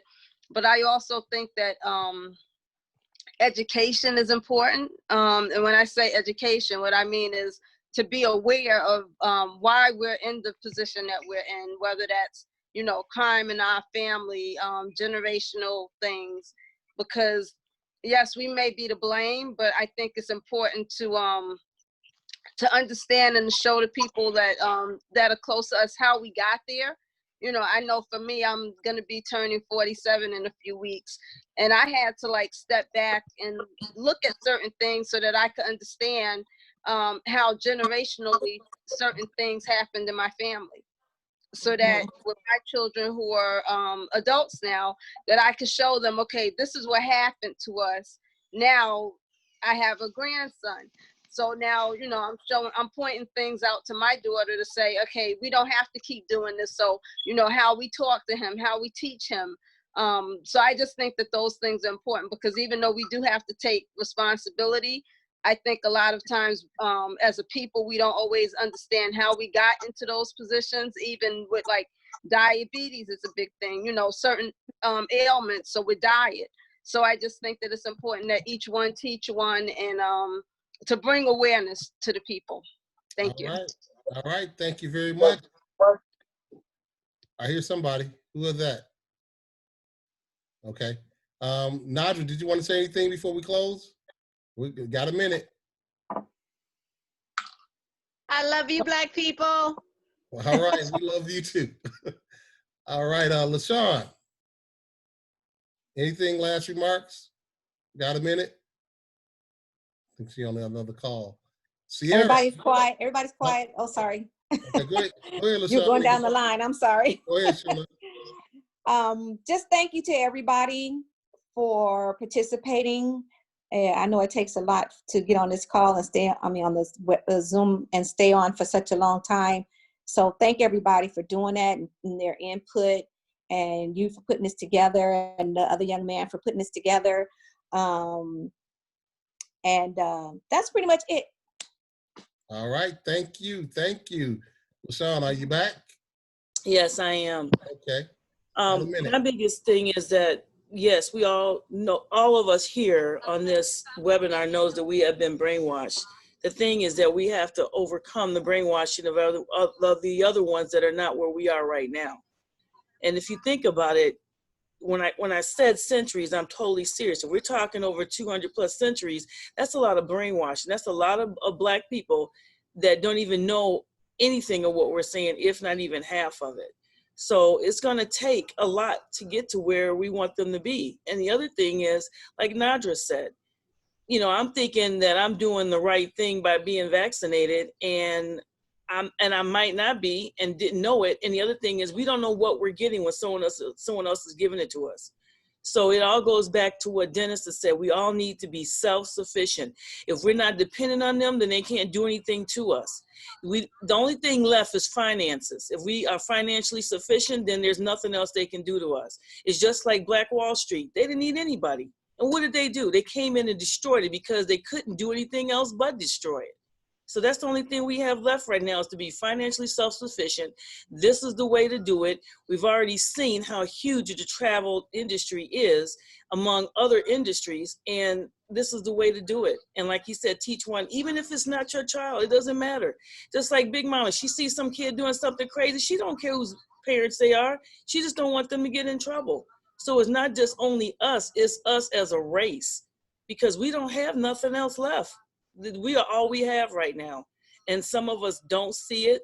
I'm not saying us here, but I'm saying the ones that are not here, they don't see it. And so we're the ones that have to show it to them one way or another.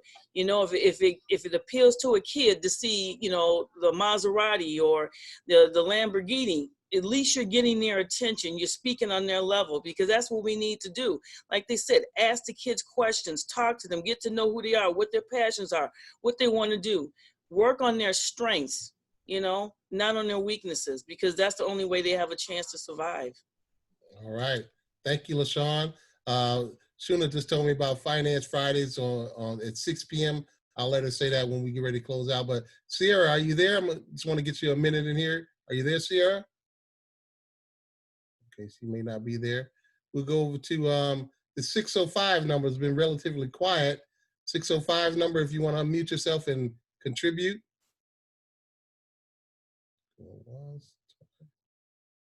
Okay, I see Sister Cherry, are you there? I know you came in late. I don't know if you're there. Okay, unmute, going on and on.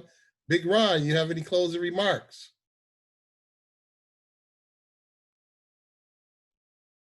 No, just we just got to follow up on this topic. We can't just stop it right now.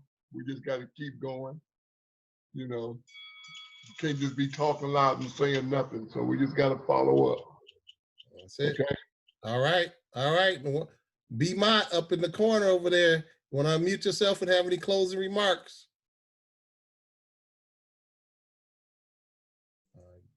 Good night. Okay. Good night from New York.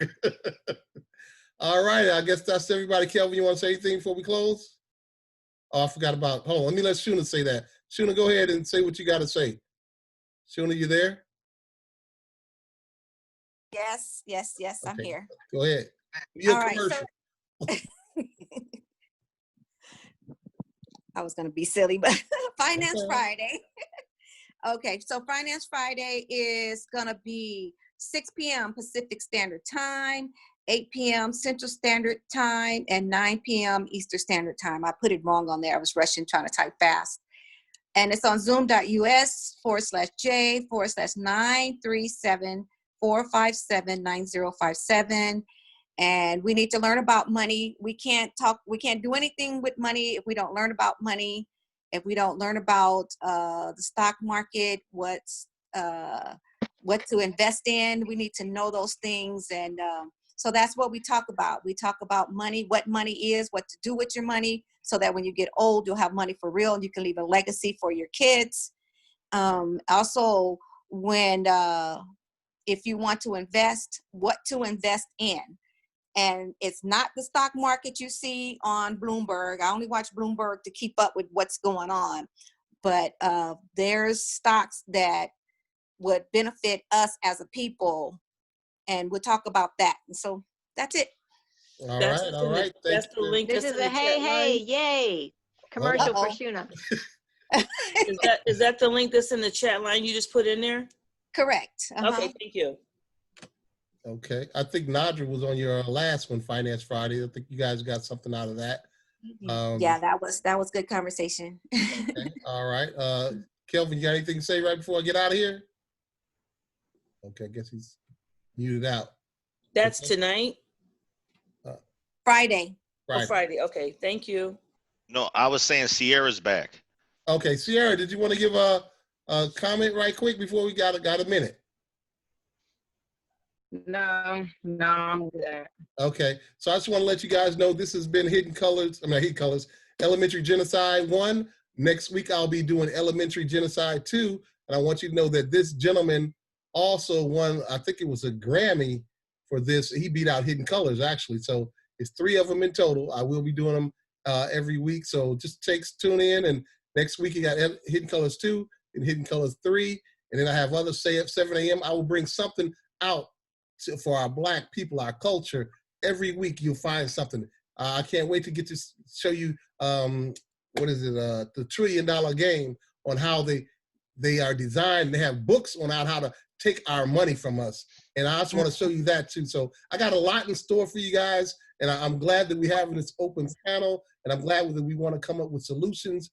And this is so powerful because I've always said I wanted us to come together and be able to do something together. And as I said, with Men with Surge, we have a tool that you guys can come into if you want to and learn how to make a lot of money. And that money will be used for our people and to build businesses or whatever we need to be. If someone needs some money, we can be there for them to have that money. So that's what we're working on as well. So thank you guys very much. Kelvin, you got anything to say before we get out of here? Okay, yeah. I just want to compliment all you ladies out there. I'm telling you, you guys are on it. And I wish more men were like you guys. I really did. I'm gonna tell you something. I was the head of a men's department, and I'm gonna tell y'all, and I tell my daughters, I hate to be blunt, but men are full of shit. Okay, they'll tell you one thing and do something else, you know. And we got to get them right. And that's what the whole thing about Men of Surge is all about. We're looking for men with integrity, men who want to get things done. And that's why I love working with Dennis, because, you know, I said, just give me one man that wants to do something, and I said, I can take over the world. And I found the dog, and I'm talking about, I got homeboys that I went to school with. We almost fought and almost died together. People I played on my football team with, and I got other business partners. But that's the brother that I'm running with right there in other businesses, because that's a good dude right there. So that's all I got to say, guys. Thank you very much. And if you guys want to get on our on next Saturday, we're gonna be having a solution for the pollution next Saturday at 11 o'clock Pacific, 1 p.m. Central, 2 p.m. Eastern, and then we come back again at 4 p.m. Pacific, 6 p.m. Central, and 7 p.m. Central. See you at 7 p.m. Eastern. And hey, just bring your people. And next week, get back on here Sunday, but bring somebody with you. I love Sierra letting her children watch this with her, because we do have to let our children see this too, because it's for them as well. I really appreciate that, Sierra. And everyone else, each one teach one. Go out there, have a good heart. Love, like you said, our love is passed on and transformed to everyone else. And we have to be the leaders in this big, big fight we got going on. But I think, hey, if we can do it, I see we can do it. I don't have a doubt in my mind. So I'm sure that you don't have a doubt in your mind. Like Kelvin said, I got a brother I can run with. I ain't worried about looking to the right and left. We're going to run all the way through. So I'm glad you sisters and you queens and goddesses are there with us, as well as Bron and the brothers out there. Thank you for joining us, and I'll see you again next week. Good night. Good night, everybody. Good night.